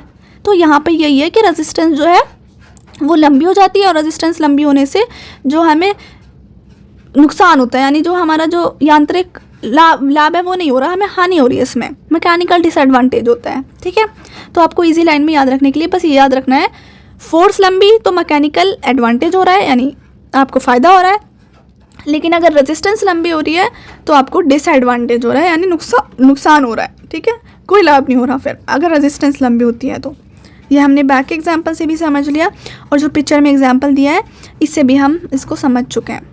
ओके, अब हमारा नेक्स्ट पॉइंट पे आते हैं हम, 6th पॉइंट। और अगर आपको कोई भी डाउट हो तो आप कमेंट में बिल्कुल आप मुझसे पूछ सकते हैं, आपको मैं रिप्लाई करूँगी और आपका डाउट एकदम क्लियर कर दूँगी। ठीक है, कोई भी चीज़ ना समझ आ रही हो आप कमेंट कर दीजिएगा। 6th पॉइंट है हमारा, जिसमें हमें बताया जोड़ों और बलों के योग का सिद्धांत, यानी जोड़ों और बलों के योग का सिद्धांत है। इसमें हमें क्या बता रहे हैं, खेलों में आंदोलनों के बेहतर निष्पादन के लिए हमें सभी शामिल आंदोलनों, यानी हमारा जो भी स्किल्स हैं, कौशल हैं, खेलों में कौशल के बेहतर निष्पादन के लिए हमें अच्छा परफॉर्मेंस करना है, तो उसके लिए हमें सभी शामिल शरीर के अंगों का बल का योग करना होता है। यानी अगर हमें अच्छा परफॉर्मेंस करना है तो पूरी बॉडी का ठीक होना ज़रूरी है। नहीं अगर हमारे हाथ में दर्द हो रहा है तो हम भाग भाग के कर देंगे, नहीं, पूरी बॉडी ठीक होगी तब भी बहुत अच्छे से परफॉर्मेंस कर पाएंगे। तो पूरी बॉडी का फोर्स लगाना ज़रूरी होता है, पूरी बॉडी जब ठीक होगी तभी फोर्स दे पाएगी, राइट। तो जब शरीर के सभी अंग एक साथ गति में कार्य करते हैं, मतलब सारे जो हमारे बॉडी के पार्ट्स हैं वो सारे ठीक रहेंगे और सारे एक साथ कार्य करेंगे, तो हमारा गुरुत्वाकर्षण के केंद्र के पास सबसे मौजूद और सबसे निचले शरीर के अंग पहले चलते हैं, उसके बाद कमज़ोर, हल्के और तेज़ अंग चलते हैं। यानी पहले जो हैं वो हमारे शरीर के सबसे निचले वाले शरीर के अंग, यानी जो सबसे मजबूत होते हैं, पास होते हैं, केंद्र पर, सेंटर पे होते हैं, वो पहले काम करते हैं, और उसके बाद जो हमारे हल्के हल्के अंग होते हैं, कमज़ोर होते हैं, वो बाद में चलते हैं, राइट। जैसे कि यहाँ पे एग्जाम्पल में गेंद है, उसको फुटबॉल को ऊपर फेंक रहे हैं, तो पहले हम इधर से स्टार्ट करेंगे, ऐसे गोल मोड़ के स्टार्ट कर रहा है फेंकना, पहले ऐसे थोड़ा सा फेंकेगा, फिर इसको थोड़ा और बॉडी पे प्रेशर लगेगा, फिर और बॉडी पे प्रेशर, फिर और हाथ ऊपर गए, फिर वो पूरा अपने आप को उचक के, फिर हाथों को भी ऊपर करके, हाथ भी पैर भी एकदम स्ट्रेट है, हाथ भी एकदम स्ट्रेट है, सब पूरा सब ऐसा है। और यहाँ पे फर्स्ट वाले में मुड़ा हुआ था, तो धीरे धीरे करके इसने फोर्स लगाया और फिर गेंद फेंकी, अपनी बॉल जो भी फेंके उसने। तो ये इसमें हमें ये बताया है। तो इस वाले सिद्धांत में हमें क्या पता लगता है, जोड़ और बलों के योग का सिद्धांत, यानी जोड़ और बल, यानी जॉइंट का और फोर्स का, जोड़ों के जो बल है, हमारे जॉइंट का जो फोर्स है, उसके योग का सिद्धांत है ये। तो हमें इसमें पता लगता है, इस प्रिंसिपल का ये मतलब है कि किसी भी स्पोर्ट्स में मूवमेंट को अच्छे तरीके से करने के लिए, किसी भी गेम को खेल रहे हैं तो उसमें हमारा मूवमेंट अच्छे तरीके से हो, उसके लिए बॉडी के सारे पार्ट्स की फोर्स को जोड़ना और पूरा टोटल सम अप करना सारे जोड़ों का ज़रूरी होता है। जब बॉडी के सभी जॉइंट्स मिलके और मसल्स मिलकर काम करते हैं तब मूवमेंट ज़्यादा स्ट्रॉन्ग होती है, इफ़ेक्टिव होती है और स्मूथ भी होती है। और ये हमारा प्रिंसिपल क्या कहता है कि मूवमेंट के टाइम जो है, पहले बॉडी के strong parts, heavy parts move करते हैं, जो एकदम स्ट्रॉन्ग हो, ठीक है, मजबूत हो, हैवी हो, और उसके बाद हमारे बॉडी के हल्के से वीक पार्ट्स, कमज़ोर, लाइट, वो मूव करते हैं, और फास्ट पार्ट्स मूव करते हैं। यानी पहले हैवी वालों ने मूव करा जो स्ट्रॉन्ग है लेकिन हैवी है, भारी है, और फिर फास्ट वालों ने मूव करा बाद में, हल्के हैं, कमज़ोर लेकिन फास्ट है, कमज़ोर के साथ फास्ट भी हैं, ठीक है। जैसे कोई कमज़ोर होता है ना इंसान, वो फास्ट तेज़ी से भाग सकता है, और कोई मोटा इंसान होता है वो तेज़ी से भाग नहीं सकता। तो यही इसमें बताया है। पहले हैवी वाले जो होते हैं ना वो हल्के से मूव करते हैं, जो स्ट्रॉन्ग होंगे, हैवी होंगे, और फिर जो हल्के एकदम कमज़ोर वाले होंगे वो तेज़ी से मूव करते हैं। तो ऐसे मूवमेंट होती है बॉडी की इस प्रिंसिपल के अकॉर्डिंग। तो ये मूवमेंट होता है सेंटर ऑफ ग्रेविटी के पास से बाहर की तरफ जाता है, यानी जो ग्रेविटी का जो सेंटर केंद्र लग रहा है ना, केंद्र, उससे कहाँ जा रहा है, बाहर की तरफ जा रहा है। तो ये हमारा है। और इजी में अगर आपको इजी में लैंग्वेज में समझना, इजी वे में, तो ये है कि बॉडी को बॉडी का जो जोर है वो एक जगह से नहीं आता, सिर्फ एक, अगर हम समझ लें एक ही जगह से सारा जोर आ रहा, नहीं, जोर जो होता है ना वो अलग अलग धीरे धीरे करके हर जॉइंट से जोड़ कर आता है, और तब कोई चीज़ होती है। अगर ये गेंद फेंक रहा है तो इसका पूरा एक हाथ एकदम से नहीं लग गया, धीरे धीरे इसका मूवमेंट हुआ, हाथों का, पैरों का, बॉडी का, और फिर धीरे धीरे सारे पार्ट जोड़ के फिर आया है। तो ये हमारा ये पॉइंट था। अब हम 7th वाला समझते हैं। 7th पॉइंट में बताया गया है घूर्णी गति का सिद्धांत। घूर्णी गति का सिद्धांत, एक्चुअली मेरा इंग्लिश मीडियम है, इस वजह से थोड़ी प्रोनाउंसिएशन में हो सकता है मिस्टेक हो, बट मैं आपको अच्छे से हिंदी में समझा देती हूँ, ठीक है। बट अगर कोई वर्ड मैं गलत बोल पाऊँ तो उसके लिए आई एम रियली सॉरी, क्योंकि हिंदी मीडियम के चैनल हिंदी मीडियम वाले बच्चों के लिए बहुत कम है, इंग्लिश में सब बना देते हैं। तो मुझे उन बच्चों के कमेंट्स आते हैं हिंदी वालों के कि हमारे लिए चैनल बहुत कम है, तो आप हमारे लिए वीडियो बनाया करिए। तो इस वजह से मैं आप लोगों के लिए वीडियो बनाती हूँ खास कर। तो अगर कोई इसमें हो जाए मिस्टेक बोलने में हिंदी में, तो उसके लिए मैं आपसे माफ़ी चाहती हूँ। तो 7th वाला हमारा पॉइंट है घूर्णी गति का सिद्धांत। जब कोई वस्तु घूर्णी गति में चलती है तब वह बल जो वस्तु को वृत्ताकार पथ में घुमाता है या कोणीय त्वरण बनाता है, उसे टॉर्क के रूप में जाना जाता है। अब ये इतना हार्ड लिखा होता है, अभी मैं आपको समझाती हूँ क्या क्या रहेंगे। इसको और समझ लेते हैं। टॉर्क क्या है? बल का परिणाम, इसको मल्टीप्लाई करा घूर्णन अक्ष के बल की क्रिया की रेखा तक लंबवत दूरी। जब कोई वस्तु घूर्णी गति में होती है तो उस पर दो कार्य कर रहे होते हैं, अभिकेंद्री बल और केंद्रापसारक बल। अभिकेंद्री बल का अर्थ होता है कि शरीर या वस्तु के केंद्र की, और केंद्रापसारक बल का अर्थ है शरीर या वस्तु केंद्र से दूर हो। तो इसको अच्छे से मैं आपको बताती हूँ क्या कह रहा है ये हमारा सिद्धांत। सबसे पहले नाम से समझ लीजिए। पता है इंग्लिश में चीज़ें वर्ड जो है वो नाम से समझ आ जाते हैं, कई बार इसमें हिंदी में भी आ जाते हैं अगर इजी लिखा हो। तो घूर्णी गति का जो सिद्धांत हो गया, यानी इसको अगर इंग्लिश में बोले तो ये एक ऐसा प्रिंसिपल है, ऐसा सिद्धांत है जो घूर्णी गति यानी एकदम जो सर्कुलर वे में होती है, यानी एक ऐसा मोशन जो रोटेटरी मोशन, इसके लिए हम टर्म यूज़ करते हैं रोटेट होने वाला, ठीक है। रोटेटरी मोशन है, ऐसे सर्कुलर वाला रोटेट होता है, तो रोटेटरी गति में उसमें मूव करता है वो सर्कुलर में, ठीक है। तो इसमें ये होता है, इसमें रोटेटरी मोशन क्या होता है, यानी जो घूर्णी गति होती है, कोई भी ऑब्जेक्ट एक जगह पर जब घूमता है, जब, ठीक है, कोई भी ऑब्जेक्ट एक जगह पे घूमता है, यानी मतलब सर्कुलर पाथ में वो मूव करता है, सर्कुलर में, एकदम सर्कुलर में, तो उसे रोटेटरी मोशन कहते हैं। और इसका एग्जाम्पल हम जैसे ले सकते हैं, जैसे हमारा पंखा, ये हमारा पंखा है, ठीक है, और ये जब हम चलाते हैं तो ऐसे सर्कुलर मूव करता है ना, सर्कुलर में घूम करता है। एक ऐसे हमारा पहिया, गाड़ी का पहिया ले लो, गाड़ी का पहिया होता है ना, वो सर्कुलर में मूव करता है। और हमारा और भी कई एग्जाम्पल ले सकते हैं हम वो सर्कुलर वाले। तो हम यहाँ पे ये क्या होता है, एक ऐसी फोर्स लगती है जो किसी ऑब्जेक्ट को घूमने में मदद करती है, ठीक है, घुमाने वाली जो फोर्स होती है उसको कहते हैं टॉर्क। अब उस फोर्स का नाम है टॉर्क, ये अब आपको समझना है, उसे टॉर्क कहते हैं। किसको? जो घुमाने वाली फोर्स होती है, ये जो घुमा रही है ना, जो घुमाने वाली फोर्स होती है, पहिए को घुमा रही है, अपने हमारे पंखे को घुमा रही है, इस फोर्स को हम कहा जाता है टॉर्क। आई होप कि अब आपको समझ आ गया होगा ये क्या था, जैसे यहाँ पर एग्जाम्पल में है, राइट। तो घुमाने वाली फोर्स को टॉर्क कहते हैं। अब जो टॉर्क का जो फॉर्मूला है वो आपको याद रखना है। टॉर्क ये लिखा, इंग्लिश में कहेंगे तो इंग्लिश में कहेंगे तो TORQUE, ठीक है। टॉर्क का फॉर्मूला क्या होता है, आपको बल लगाना है यानी फोर्स लगाना है, और मल्टीप्लाई करना है किससे? डिस्टेंस से।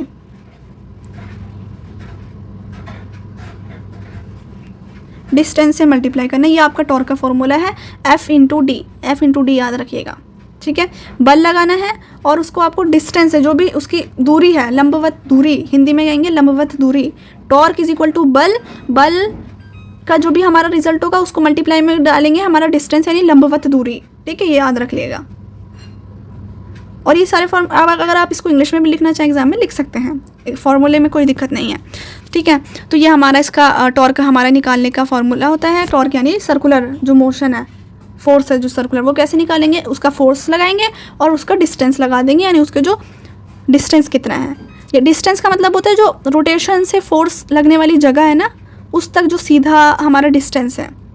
जैसे पंखे का भी हम निकाल सकते हैं, जहाँ से रोटेट हो रहा है, जैसे पंखा रोटेट हो रहा है ऐसे करके, तो जहाँ से रोटेट हो रहा है ना, वहाँ से जहाँ तक रोटेट हो रहा है वो उसका जो डिस्टेंस है वो हम नाप के लगा सकते हैं, जैसे अगर एक और एग्जांपल लें, हैंडल पे डोर रहता है, जैसे दरवाजे का एग्जांपल ले लेते हैं। दरवाजे हैंडल से धक्का दे रहे हैं अगर हम, तो दरवाज़ा ईजिली घूमता है। हैंडल से धक्का दे रहे हैं ना उसको, दरवाजे पे हैंडल लगा होता है और उससे धक्का दे रहे हैं तो एकदम ईजिली घूम जाता है दरवाज़ा। लेकिन दरवाजे के हिंज के पास जो धक्का दें अगर हम, दरवाज़ा मुश्किल से घूमता है। हैंडल से दे तो ठीक है, लेकिन दरवाजे पे एक हिंज होता है छोटू सा, अगर उसके पास से धक्का दे तो दरवाज़ा घूमेगा ही नहीं ना, वो तो छोटू सा होता है। तो यही है कि हैंडल जो है वो डोर मतलब जो हैंडल है वो अच्छे से उस पर दरवाज़ा घूम रहा है ईजिली, और डिस्टेंस ज़्यादा हो रहा है तो टॉर्क ज़्यादा लग रहा है। यानी अगर डिस्टेंस ज़्यादा होगा, जो हमारा टॉर्क है, जो सर्कुलर वाला जो फोर्स था, ये सर्कुलर वाला फोर्स ये हमारा क्या हो जाएगा, ज़्यादा हो जाएगा। तो ये आपको इसमें याद रखना है, ठीक है। तो फोर्स जो है, जो हमारे बल लगता है हमारे रोटेटरी मोशन में, जिसको हमने इंग्लिश में घूर्णी गति कहा था, तो जब कोई चीज़ घूम रही होती है तो उस पर दो फोर्स दो तरीके से काम करते हैं। एक होता है फोर्स जो कि सेंटर पर यानी एकदम बीच में, ठीक है, बीच में लगता है, जिसको हम कहते हैं केंद्रापसारक बल। एक तो ये होता है केंद्रापसारक बल, इंग्लिश में कहें तो आई थिंक सेंटर फोर्स कहेंगे, ठीक है, सेंट्रीपेटल फोर्स कहते हैं, सेंट्रीपेटल। तो ये जो फोर्स होता है ये सेंटर की तरफ से होता है, एकदम बीच की तरफ से, बीच में। ऑब्जेक्ट को, कोई भी हमारा ऑब्जेक्ट है, पंखा है, तो उसके सर्कुलर पाथ में उसको रखता है, सेंटर से होता है, पंखे का जैसे बीच में है और उसको ऐसे ऐसे है तो वो सर्कुलर पाथ में लगता है। जैसे रोप से अगर हम पत्थर को बांध दें तो रोप का जो एकदम रोप का जो टेंशन पत्थर को जो सेंटर है उसकी तरफ खींच लेगा, है ना। तो यही है सेंटर वाला फोर्स। रोप को हमने, रस्सी को किससे बांध दिया, पत्थर घुमाते हैं रोप से। कई बार ऐसा नहीं होता, बच्चे खेलते हैं, सही से मैं बता नहीं पा रही हूँ शायद आपको, बच्चे खेलते हैं उस पर रस्सी, एक छोटे से पत्थर में रस्सी बांध देते हैं और उसको फिर सर्कुलर हिलाते हैं। छोटू से पत्थर है, उस पर रस्सी से बांध दिया और लंबी रस्सी, और उसको फिर गोल गोल ऐसे करके हिलाते हैं। तो जो रोप का जो टेंशन है वो सारा जो है, जितना भी रस्सी का जो भी टेंशन था ना, वो पत्थर को सेंटर की तरफ खींच लेता है, सेंटर बीच में एकदम। तो इसी को सेंटर फोर्स कहते हैं। और इसका हम एक और एग्जांपल लें तो जैसे हम झूले का एग्जांपल ले सकते हैं। ये जो फोर्स होता है ये सेंटर से, बीच एकदम केंद्र से बाहर की तरफ लगता है। घूमते वक्त ऑब्जेक्ट जो है हमारा, कोई भी चीज़ जो है उसको बाहर धकेलने जैसा फील होता है इसमें, सेंटर वाले फोर्स में।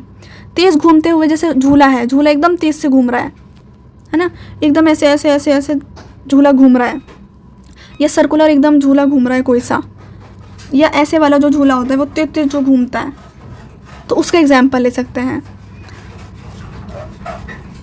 और जैसे टर्निंग कार में आप बाहर की तरफ अगर झटका लगा रहे हैं तो ये भी एक सेंट्रीफ्यूजल आपका केंद्र वाला फोर्स हो गया। तो इजी, अगर आपको इजी चीज़ में याद रखना है तो दो तरीके के फोर्स होते हैं, एक तो सेंट्रीपेडल होता है और एक सेंट्रीफ्यूजल होता है। हिंदी में दोनों को कहते हैं, हिंदी में देखिए, हिंदी में दोनों को आपको याद रखना है।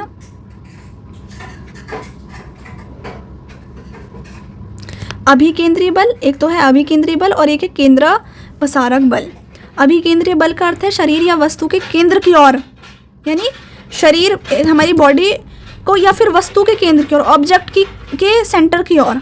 और ये बल, और इसका अर्थ है केंद्रापसारक का अर्थ है शरीर या वस्तु से केंद्र की दूर होगा, यानी सेंटर से क्या होगा, केंद्र मतलब सेंटर की तरफ होगा पहले वाला, और बाद वाला क्या होगा, सेंटर से बाहर की तरफ होगा, यानी सेंटर से दूर होगा, ठीक है। सेंटर से दूर होगा तो उसको कहेंगे केंद्रापसारक, सेंटर से पास होगा तो उसको कहेंगे अभिकेंद्रीय।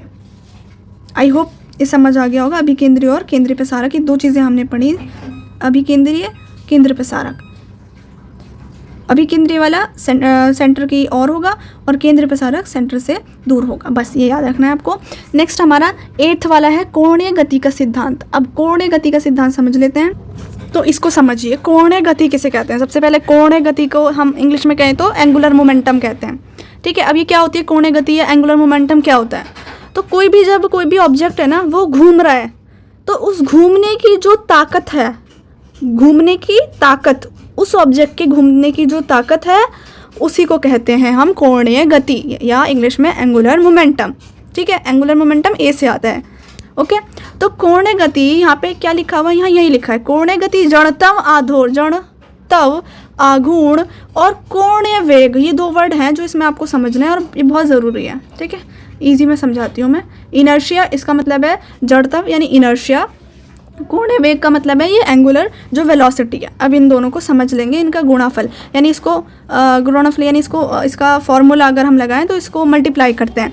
तो किसका फॉर्मूला है? कोणीय गति का फॉर्मूला, एंगुलर मोमेंटम का फॉर्मूला होता है इस जड़ तत्व को यानी इनर्शिया को, movement of inertia, inertia TIA को मल्टीप्लाई करना किससे? एंगुलर वेलोसिटी से, वेलोसिटी। ठीक है, इनर्शिया को मल्टीप्लाई करना है एंगुलर वेलोसिटी से, तो ये किसका फॉर्मूला हो जाएगा? ये हो जाएगा कोणीय गति का यानी एंगुलर मोमेंटम का फॉर्मूला। आप हिंदी इंग्लिश किसी में भी समझ सकते हैं, किसी में भी याद कर सकते हैं। ठीक है, तो ये इसका फॉर्मूला दे रखा है इन्होंने, और ये आपको याद रखना है ये क्या होता है। जो कोणीय गति है वो क्या है? मैंने आपको बताया ना, कोई भी चीज़ जो घूम रही है, कोई भी चीज़ घूम रही है तो उस घूमने की जो ताकत है वो कितनी तेज़ी से घूम रही है, कितनी हल्की से घूम रही है, उसकी जो ताकत है उसका ताकत को हम कहते हैं एंगुलर मोमेंटम। ठीक है, ओके। तो इजी वर्ड में यही याद रखना है आपको, घूमते हुआ कोई भी ऑब्जेक्ट है उसका मूवमेंट एंगुलर मोमेंटम यानी कोणीय गति हो जाएगी। ठीक है, घूमते हुए कोई भी ऑब्जेक्ट है ना, घूमते हुए कोई भी ऑब्जेक्ट, तो उसका मूवमेंट क्या होगा? कोणीय गति। समझ गया? चलो अब हम समझ में आ गया। अब हम नेक्स्ट इसका हमने फॉर्मूला भी देख लिया। इसका कोणीय गति का क्या फॉर्मूला है? एंगुलर मोमेंटम का क्या फॉर्मूला है? इनर्शिया यानी movement of inertia, movement of inertia को मल्टीप्लाई कर दिया हमने एंगुलर वेलोसिटी से, कोणीय वेग से। ठीक है, कोणीय वेग मतलब एंगुलर वेलोसिटी से, ये इसका फॉर्मूला हो गया। अब ये हम इसे वैल्यू पुट करके निकाल सकते हैं इजीली। तो अगर हम दोनों को अलग अलग वर्ड में समझते हैं, इनर्शिया क्या होता है, वेलोसिटी क्या होता है, इसको समझते हैं। सबसे पहले मूवमेंट ऑफ इनर्शिया को, ये जो जड़त्व आघूर्ण है, जड़त्व आघूर्ण जिसको हम इंग्लिश में मूवमेंट ऑफ इनर्शिया कहते हैं, तो ये क्या होता है? ठीक है, मूवमेंट ऑफ इनर्शिया क्या होता है, जड़त्व आघूर्ण क्या होता है? तो जब कोई भी ऑब्जेक्ट है, कोई भी चीज़ है, उस कोई भी चीज़ अगर घूम रही है, किसी ऑब्जेक्ट का जो घूमना है उससे कितना रेजिस्ट करना, वो है मूवमेंट ऑफ इनर्शिया। यानी अगर सिंपल वर्ड में कहें तो ऑब्जेक्ट घूमने में कितना मुश्किल है और कितना आसान है। कोई भी चीज़ घूम रही है तो वो कितनी मुश्किल है घूमने में और कितनी आसान है। जैसे अगर जैसे किसी भी कोई भारी सी चीज़ है तो वो इतनी तेज़ी से नहीं घूम पाएगी जितनी तेज़ हल्की से घूम पाएगी, है ना। जैसे कोई हल्का सा इंसान है, पतला इंसान है, वो तेज घूम सकता है, और ऐसे कोई मोटा इंसान है वो तेज नहीं घूम सकता। तो ये होता है इनर्शिया, मूवमेंट ऑफ इनर्शिया यानी जड़त्व आघूर्ण। ठीक है, पतले इंसान का एकदम तेज़ी से होगा, मोटे इंसान का कम होगा। ऐसे अगर आप हाथ फैला के घूमेंगे तो वो घूमना थोड़ा सा मुश्किल हो जाएगा, क्योंकि आपके हाथ भी एकदम सीधे हो गए, अब थोड़ा सा मुश्किल हो जाएगा। लेकिन अगर आप हाथ एकदम अपने बांध के घूमेंगे, तो अंदर करके घूमेंगे, हाथों को फैलाएंगे नहीं, तो फिर घूमना जो है वो आसान हो जाएगा। तो हाथ फैलाने से क्या होगा, मूवमेंट जो है इनर्शिया वाला आपका बढ़ गया, और इसलिए वो हाथ फैलाने की वजह से मुश्किल हो गया। और हाथ अंदर करने से क्या हो गया, घूमना आसान हो गया, क्योंकि जो इनर्शिया है आपका वो कम हो गया। ठीक है, तो यही है। एंगुलर वेलोसिटी समझ लेते हैं अब, यानी जो कोणीय वेग है वो क्या होता है। कोणीय वेग का क्या मतलब है? अब इसका मतलब ये होता है कि कितनी तेज़ी से घूम रहे हैं, मतलब कितनी तेज़ी से घूम रहे हैं। कोई भी चीज़, कोई भी हो सकता है, जैसे कि तेज़ घूमना, यानी अगर कोई भी चीज़ तेज़ घूम रही है तो उसकी जो एंगुलर वेलोसिटी है, कोणीय जो वेग है, वो ज़्यादा हो जाएगा, क्योंकि वो तेज़ चीज़ जो है तेज़ी से घूम रही है वो चीज़। और अगर कोई भी चीज़ धीरे से घूम रही है तो इसका मतलब जो उसका एंगुलर वेलोसिटी है वो कम हो जाएगा। ठीक है, कम है उसका कोणीय वेग। तो इसका गुणाफल, इसका फॉर्मूला है जड़त्व आघूर्ण ये द्रव्यमान क्या है? द्रव्यमान यानी मास, वजन। ठीक है, तो जड़त्व आघूर्ण द्रव्यमान का कोणीय प्रतिरूप है। ये किसी वस्तु के कोणीय वेग को बदलने के प्रतिरूप का माप है। अब ये इसमें इतना हार्ड लिखा रहता है, आपको लगता है कि पता नहीं क्या ही बक दिया है इनमें, और आपको फिर कुछ समझ नहीं आता। तो आपको इजी लैंग्वेज है, अपनी भाषा में समझना और अपनी भाषा में लिखना है एग्जाम में। ये सारे टर्म्स हिंदी वाले इतने ज़्यादा मुश्किल वाले यूज़ नहीं करने, अगर आपको नहीं हो रहे हैं तो। ठीक है, और अगर हो रहे हैं तो वेल एंड गुड। ठीक है, तो ये आई होप कि आपको समझ आया होगा क्या है जड़त्व आघूर्ण, इनर्शिया, और फिर वेलोसिटी, कोणीय वेग, है ना। अब फिर इसमें एग्जाम्पल दिया है कोणीय वेग, कोणीय गति का एक अच्छा उदाहरण इसमें दिया फिगर स्केटर्स। ये जो है ना, ये आप इसमें इमेज में देख सकते हैं, ये लड़की घूम रही है, इनर्शिया इसका ज़्यादा है। ठीक है, और इसमें वेलोसिटी इसकी कम है। देखो मैंने आपको फॉर्मूला बताया था ना एंगुलर मोमेंटम का फॉर्मूला, अभी आपको बताया एंगुलर मोमेंटम किसे कहते हैं, इसको, ये है कोणीय गति, इसको कहते हैं एंगुलर मोमेंटम। और इसका फॉर्मूला अभी आपको बताया था मूवमेंट ऑफ इनर्शिया, मुझे पता नहीं था यहाँ लिखा हुआ है बट यहाँ पे लिखा हुआ है, सबसे बढ़िया आपके लिए। मूवमेंट ऑफ इनर्शिया को मल्टीप्लाई करना है किससे, एंगुलर वेलोसिटी से। मूवमेंट ऑफ इनर्शिया को हमने आई लिया है, आई को मल्टीप्लाई करा है डब्ल्यू से, और इसको एंगुलर वेलोसिटी को हमने डब्ल्यू माना है, ठीक है। ऐसे इसको अल्फ़ाबेट से मानते हैं। तो एंगुलर वेलोसिटी को हमने डब्ल्यू मान लिया और इसको आई मान लिया और इन दोनों को मल्टीप्लाई कर दिया, तो हमारा क्या बन गया, एंगुलर मोमेंटम बन गया, जिसको हम एल कहते हैं। तो ये साइंस के वो होते हैं वर्ड याद रखने के लिए चीज़ों को। तो आप डब्ल्यू की जगह वी नहीं ले सकते, डब्ल्यू ही लेना पड़ेगा, ठीक है। तो यहाँ पर इसका क्या है, इनर्शिया जो है वो इसका ज़्यादा है, लड़की घूम रही है, हाथ फैला के घूम रही है ना, तो इनर्शिया ज़्यादा हो गया, और जो इसकी वेलोसिटी है वो कम हो गई, एंगुलर वेलोसिटी। अब इसी में इसकी यहाँ पे वेलोसिटी है वो ज़्यादा है, और जो ऊपर वाला जो इनर्शिया है वो कम है, यानी कितनी तेज़ी से वो चीज़ घूम रही है। क्योंकि इसके हाथ बंद है तो सारा फोर्स एक साथ लग रहा है, एकदम पूरी बॉडी का, एकदम से घूम रही है, एकदम पूरी बॉडी का फोर्स लग रहा है। लेकिन इसमें हाथ पे ज़्यादा वजन आ रहा है और नीचे की तरफ आ रहा है, यहाँ पे इक्वल नहीं हो पा रहा। तो इस वजह से यहाँ पर इसकी वेलोसिटी कम हो जाती है और इनर्शिया बढ़ जाता है, इसमें इनर्शिया कम हो जाता है, वेलोसिटी बढ़ जाती है, ठीक है। तो ये एग्जाम्पल एक और इसमें लिया इन्होंने, फिगर स्केटर्स के साथ है। संवर्ग संरक्षण सिद्धांत के अनुसार स्केटर्स कोणीय गति को बढ़ाने के लिए अपनी भुजाओं को खींचकर शरीर के पास ले आता है, कोणीय गति को कम करने के लिए बस अपनी भुजाओं को फैलाता है। तो जब स्केटर घूमना स्टार्ट करता है तो जो आर्म्स है उसके अंदर खींचता है ना, खींच लेता है, एकदम आर्म्स अंदर खींच लेता है, और जो मूवमेंट ऑफ इनर्शिया हमारा है वो फिर कम हो जाता है और वेलोसिटी बढ़ जाती है, और स्केटर फिर तेज़ी से घूमने लगता है। और जब अगर हम स्केटर्स धीरे से घूमता है और रुक जाता है, वो कब होता है, जब स्केटर घूमना बंद कर देता है, आर्म्स जो है वो बाहर फैला देता है, और जो हमारा जो इनर्शिया था वो बढ़ जाता है, इसमें इनर्शिया बढ़ जाएगा तो हमारी जो एंगुलर वेलोसिटी है वो कम हो जाएगी और स्केटर फिर धीरे घूमकर रुक जाता है। और ये सब क्यों होता है, क्योंकि जो हमारी जो एंगुलर मोमेंटम है वो इसमें होती है, और यानी अगर हम बात करें मतलब खुद से चेंज नहीं होती, जब तक बाहर से फोर्स नहीं लगता खुद से चेंज नहीं होती। तो आपको ये याद रखना है, मूवमेंट ऑफ इनर्शिया कम होगी तो स्पीड बढ़ेगी, मूवमेंट ऑफ इनर्शिया ज़्यादा होगी तो स्पीड कम होगी। जैसे इसमें इस वाले में मूवमेंट ऑफ इनर्शिया लार्ज थी, ठीक है, क्या है इसमें मूवमेंट ऑफ इनर्शिया ज़्यादा थी, तो स्पीड इस लड़की की कम थी, हल्की स्पीड थी। अब इसमें स्पीड एकदम तेज़ हो गई क्योंकि मूवमेंट ऑफ इनर्शिया कम था, ठीक है। मूवमेंट ऑफ इनर्शिया इसमें क्या था, स्पीड ज़्यादा हो गई, स्पीड बढ़ जाएगी क्योंकि इनर्शिया कम है। तो आपको ये याद रखना है, वन लाइन अगर आप याद रख सकते हैं तो इसका फॉर्मूला याद रख लीजिए एंगुलर मोमेंटम का, इनर्शिया इनटू वेलोसिटी। और बस ये याद रखना है, इसके जो हाथ थे वो अगर अंदर की तरफ थे तो ज़्यादा स्पीड हो रही थी, और हाथ अगर इसने एकदम खोल ली लड़की ने, बाहर की तरफ हो गए तो स्पीड जो है वो कम हो गई। इससे एग्जाम्पल से आपको याद हो ही जाएगा ये, ठीक है। ये आप एग्जाम्पल भी इसमें लिख सकते हैं, सारे एग्जाम्पल जो मैं बता रही हूँ। अब नेक्स्ट हमारा है 9th वाला पॉइंट, इसको समझते हैं। तो घर्षण बल का सिद्धांत अब हमें 9th में पढ़ना है, और ये हमारा लास्ट वाला है, या फिर हमारा ये वाला पॉइंट खत्म हो जाएगा और फिर बहुत इजी है, जल्दी से हमारा चैप्टर कंप्लीट होने वाला है। ये लास्ट पॉइंट इसका हम और समझ लेते हैं, फिर हम अपने नेक्स्ट टॉपिक की ओर बढ़ जाएंगे। घर्षण बल का सिद्धांत जो है, घर्षण बल यानी फ्रिक्शन का फोर्स है, ये आपने पढ़े हुए होंगे इस फ्रिक्शन फोर्स के बारे में, आज और पढ़ लेंगे। फ्रिक्शन फोर्स क्या होता है, तो उसी का प्रिंसिपल है ये। तो फ्रिक्शन फोर्स क्या होता है इसको समझते हैं। जब कोई भी दो ऑब्जेक्ट, ठीक है, दो वस्तु की जो सतह है यानी उनका जो बेस है, सरफेस है, वो आपस में जुड़ता है, तो जब बेस आपस में जुड़ेगा, उनका जो दो चीज़ों का, कोई भी दो ऑब्जेक्ट का सरफेस आपस में जब कांटेक्ट में आता है, जुड़ जाता है, तब फ्रिक्शन फोर्स लगती है, ठीक है। और उनके बीच का जो मूवमेंट है या तो होता है या होने की कोशिश होती है, मूवमेंट होता है, तब एक फोर्स पैदा होती है, और उस फोर्स को क्या कहते हैं, जो दो चीज़ों के सरफेस के में होती है, और उस फोर्स को कहते हैं फ्रिक्शन फोर्स यानी घर्षण बल, ठीक है। सतहों के बीच यानी दो सरफेस के बीच होती है ये वो गति, या तो गति होती है या गति होने की संभावना होती है, गति होने वाली होती है। और घर्षण बल हमेशा गति का विरोध करता है, यानी अपोजिट में होता है हमेशा। ये दिख रहा है ना आपको एग्जाम्पल में, एरो इधर की तरफ जा रहा है, तो यहाँ पे देखो एग्जाम्पल में यहाँ क्या है, ये एक बॉक्स है और ये नीचे का सरफेस है, समझ लो ये नीचे कोई बड़ा बॉक्स है या कुछ रखा हुआ है, या मान लो ज़मीन है, ठीक है।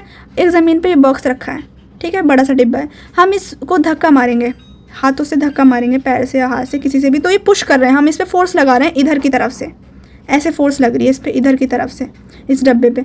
और जब हम इसको आगे की तरफ करेंगे तो ये मूव होगा, आगे की तरफ बढ़ता जाएगा, है ना। और जो नीचे वाली ज़मीन है, ये जो है डब्बा, किससे, डब्बे का जो बेस है वो ज़मीन के बेस से मिल रहा है, तो यहीं पर फ्रिक्शन लगेगा। डब्बे जब आगे बढ़ रहा है तो वो फ्रिक्शन की वजह से लगेगा, और फ्रिक्शन हमेशा अपोजिट होता है। अगर हम फ्रिक्शन इधर की तरफ से लग रहा है, ठीक है, ऐसे लग रहा है ऐसे, तो फ्रिक्शन हमेशा अपोजिट लगता है, ये आपको याद रखना है, विरोध में होता है, अपोजिट होता है। अगर आप डब्बे को इधर की तरफ से कर रहे हैं तो फ्रिक्शन आएगा ऐसे, ठीक है, फ्रिक्शन ऐसे आएगा। और अगर डब्बा इधर से हो रहा होता तो फ्रिक्शन आता है ऐसे, ठीक है।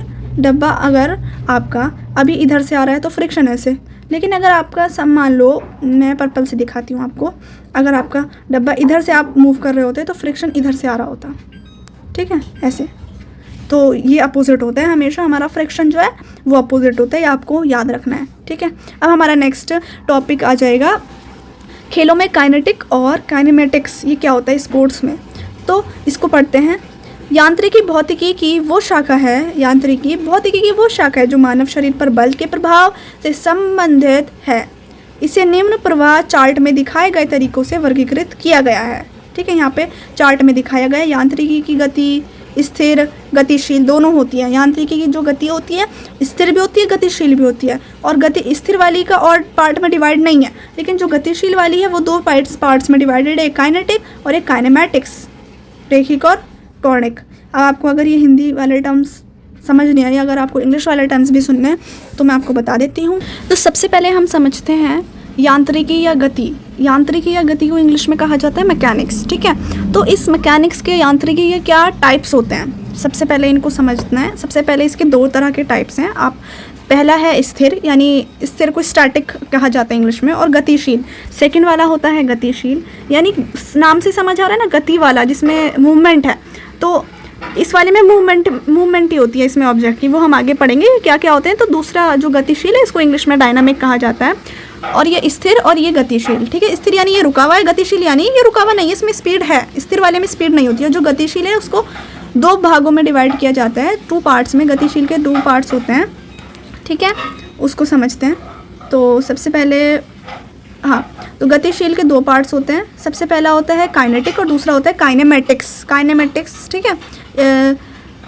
काइनेमेटिक्स ये रेखिक और कोणीय। अब ये रेखिक और कोणीय क्या है, रेखिक यानी कि एकदम स्ट्रेट लाइन होती है, काइनेमेटिक्स वाले में वो आपको आगे पता चलेगा, बिल्कुल स्ट्रेट लाइन। और एक होता है मतलब जैसे रेखा खींच दी एक हमने, है ना, तो एक ऐसा वाला होता है। और एक होता है कोणीय वाला जिसमें कोण होते हैं, यानी कि एंगल होंगे। अब हम आगे इसको पढ़ते हैं, समझते हैं कि ये होता क्या है। यदि कोई वस्तु गतिहीन संतुलन की स्थिति में तो उसे स्थिर कहा जाता है। यानी स्थिर किसे कहा जाता है, स्थिर मैंने आपको बताया अभी, स्टैटिक उसको कहा जाता है जब कोई भी चीज़ है, कोई भी वस्तु है, ऑब्जेक्ट है, वो बिल्कुल मूव नहीं कर रहा, वो एकदम रुका हुआ है, ठीक है। तो जब वो स्थिर होगा, बिल्कुल मूव नहीं करेगा, रुका हुआ है, जैसे कि दीवार है, वॉल के साथ लगा हुआ कोई भी लैडर है और वो हिल नहीं रहा, है ना, तो यहाँ पे इसको कहेंगे ये स्थिर है, और ये बिल्कुल स्टैटिक इंग्लिश में कहा जाता है। तो ये रुका हुआ है, कोई वॉल है, कोई दीवार है, और उस पर हमने सीढ़ी जीने जो होते हैं ना वो लगा रखे हैं, सीढ़ी लगा रखी है लकड़ी वाली, और वो रुकी हुई है, उसको उस पर कोई मूवमेंट नहीं, वो हिल नहीं रही, तो वो स्थिर होगी, ठीक है। अब उसे तो स्थिर कहा जाएगा रुकी हुई चीज़ को, लेकिन उसको गतिशील वाले किसे कहा जाता है, यदि कोई वस्तु गतिमान है तो उसे गतिशील माना जाता है। यानी कोई गतिमान है, उसमें मूवमेंट हो रहा है किसी भी चीज़ में, तो उसे क्या माना जाएगा, उसे माना जाएगा इंग्लिश में डायनामिक, और इसमें गतिशील, यानी जिसमें कोई मूवमेंट होता है। ये आपको याद रखना है। स्थिर में यानी जिसमें कोई भी मूवमेंट नहीं है, रुका हुआ है, कोई भी वस्तु रुकी हुई है, ऑब्जेक्ट। इसमें ऑब्जेक्ट में मूवमेंट होता है, गतिशील वाले में मूव करता है ऑब्जेक्ट, हिलता है, ठीक है। और ये गतिशील, और ये 2 तरह से होता है, यानी गतिशील वाले के 2 भाग होते हैं। कौन कौन से भाग होते हैं, एक होता है काइनेटिक और दूसरा होता है काइनेमेटिक्स। तो इसमें डिफरेंस समझ लेते हैं, जिसे काइनेटिक और काइनेमेटिक्स में वर्गीकृत किया गया है। काइनेटिक क्या होता है, काइनेमेटिक्स क्या होता है, इसको समझते हैं, kinetic and kinematics. Okay, kinetic को सबसे पहले समझते हैं। ये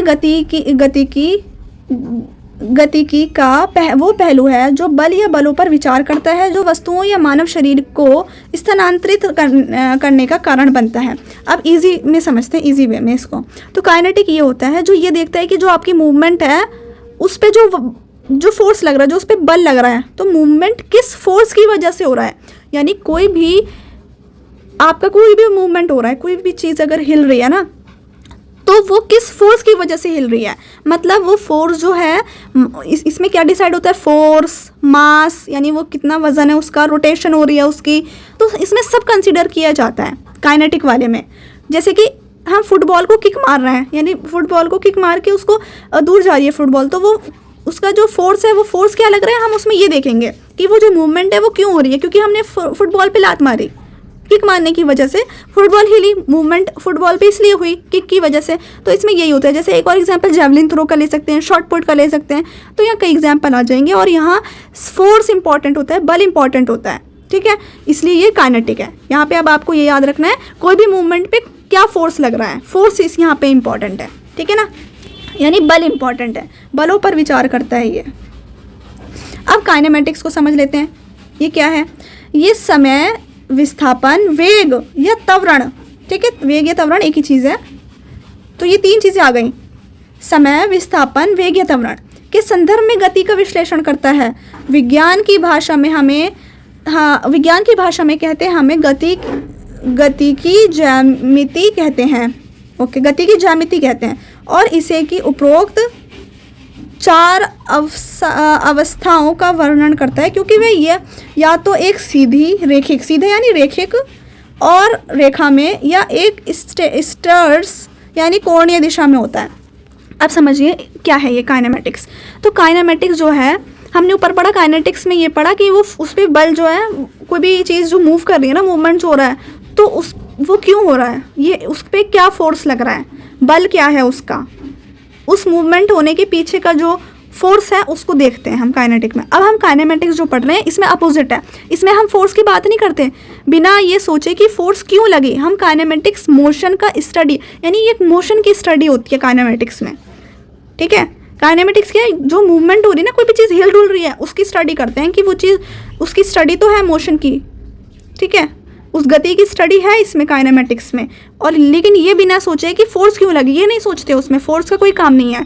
हम सिर्फ ये देखते हैं इसमें काइनेमेटिक्स में, टाइम को देखते हैं, समय को देखते हैं, कितने टाइम में वो चीज़ हिल गई, वहाँ से वस्तु मूव जो कर रही है वस्तु, वो कितने टाइम में करी, और उसकी कहाँ से कहाँ तक मूव करी, उसका डिस्टेंस क्या था, डिस्टेंस देखते हैं, यानी पहले कहाँ थी और बाद में क्या हो गई। काइनेमेटिक्स में ये चीज़ें देखी जाती है, कितने टाइम में वो वस्तु हिली, कितनी कहाँ से कहाँ तक हिली, उसका डिस्टेंस क्या रहा, ठीक है, वेग, फिर एक्सीलरेशन क्या रहा, उसमें ये भी देखते हैं, उसमें उसकी स्पीड कितनी थी, वो कितनी तेज़ी से मूव करी वस्तु, कोई भी ऑब्जेक्ट, उसकी स्पीड या वेलोसिटी, स्पीड और वेलोसिटी एक ही चीज़ है। स्पीड देखते हैं तो हम इसमें टाइम देखते हैं, समय देखते हैं, डिस्टेंस, उसका जो डिस्टेंस है मूव करने का वो देखते हैं, उसकी स्पीड देखते हैं मूव करने की, उसका एक्सीलरेशन, त्वरण भी देखते हैं।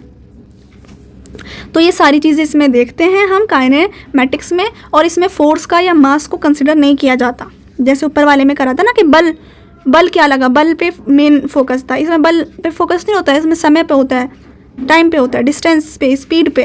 तो आपको ये याद रखना है, टाइम पर, डिस्टेंस पर, स्पीड पर और एक्सीलरेशन यानी त्वरण, ठीक है, इन पे और फोर्स को कंसिडर नहीं किया जाता इसमें।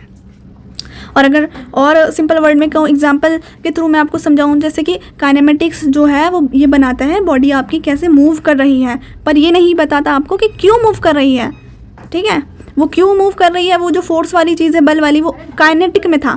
काइनेमेटिक्स हमें बता रहा है कि बॉडी किस तरीके से मूव कर रही है, उसका टाइम क्या है, उसकी स्पीड क्या है, उसका डिस्टेंस क्या है। और एग्जांपल हम ले सकते हैं कि कोई भी रनर है, उसकी स्पीड, वो कितनी स्पीड से भाग रहा है, उसको हम कैलकुलेट करेंगे, इसमें सारी कैलकुलेशन वाली चीज़ें हैं काइनेमेटिक्स में। उसका टाइम कैलकुलेट करेंगे, वो कितना टाइम लगा उसको भागने में, रनर को, बॉल कितनी हाइट तक गई, उसका डिस्टेंस देखेंगे।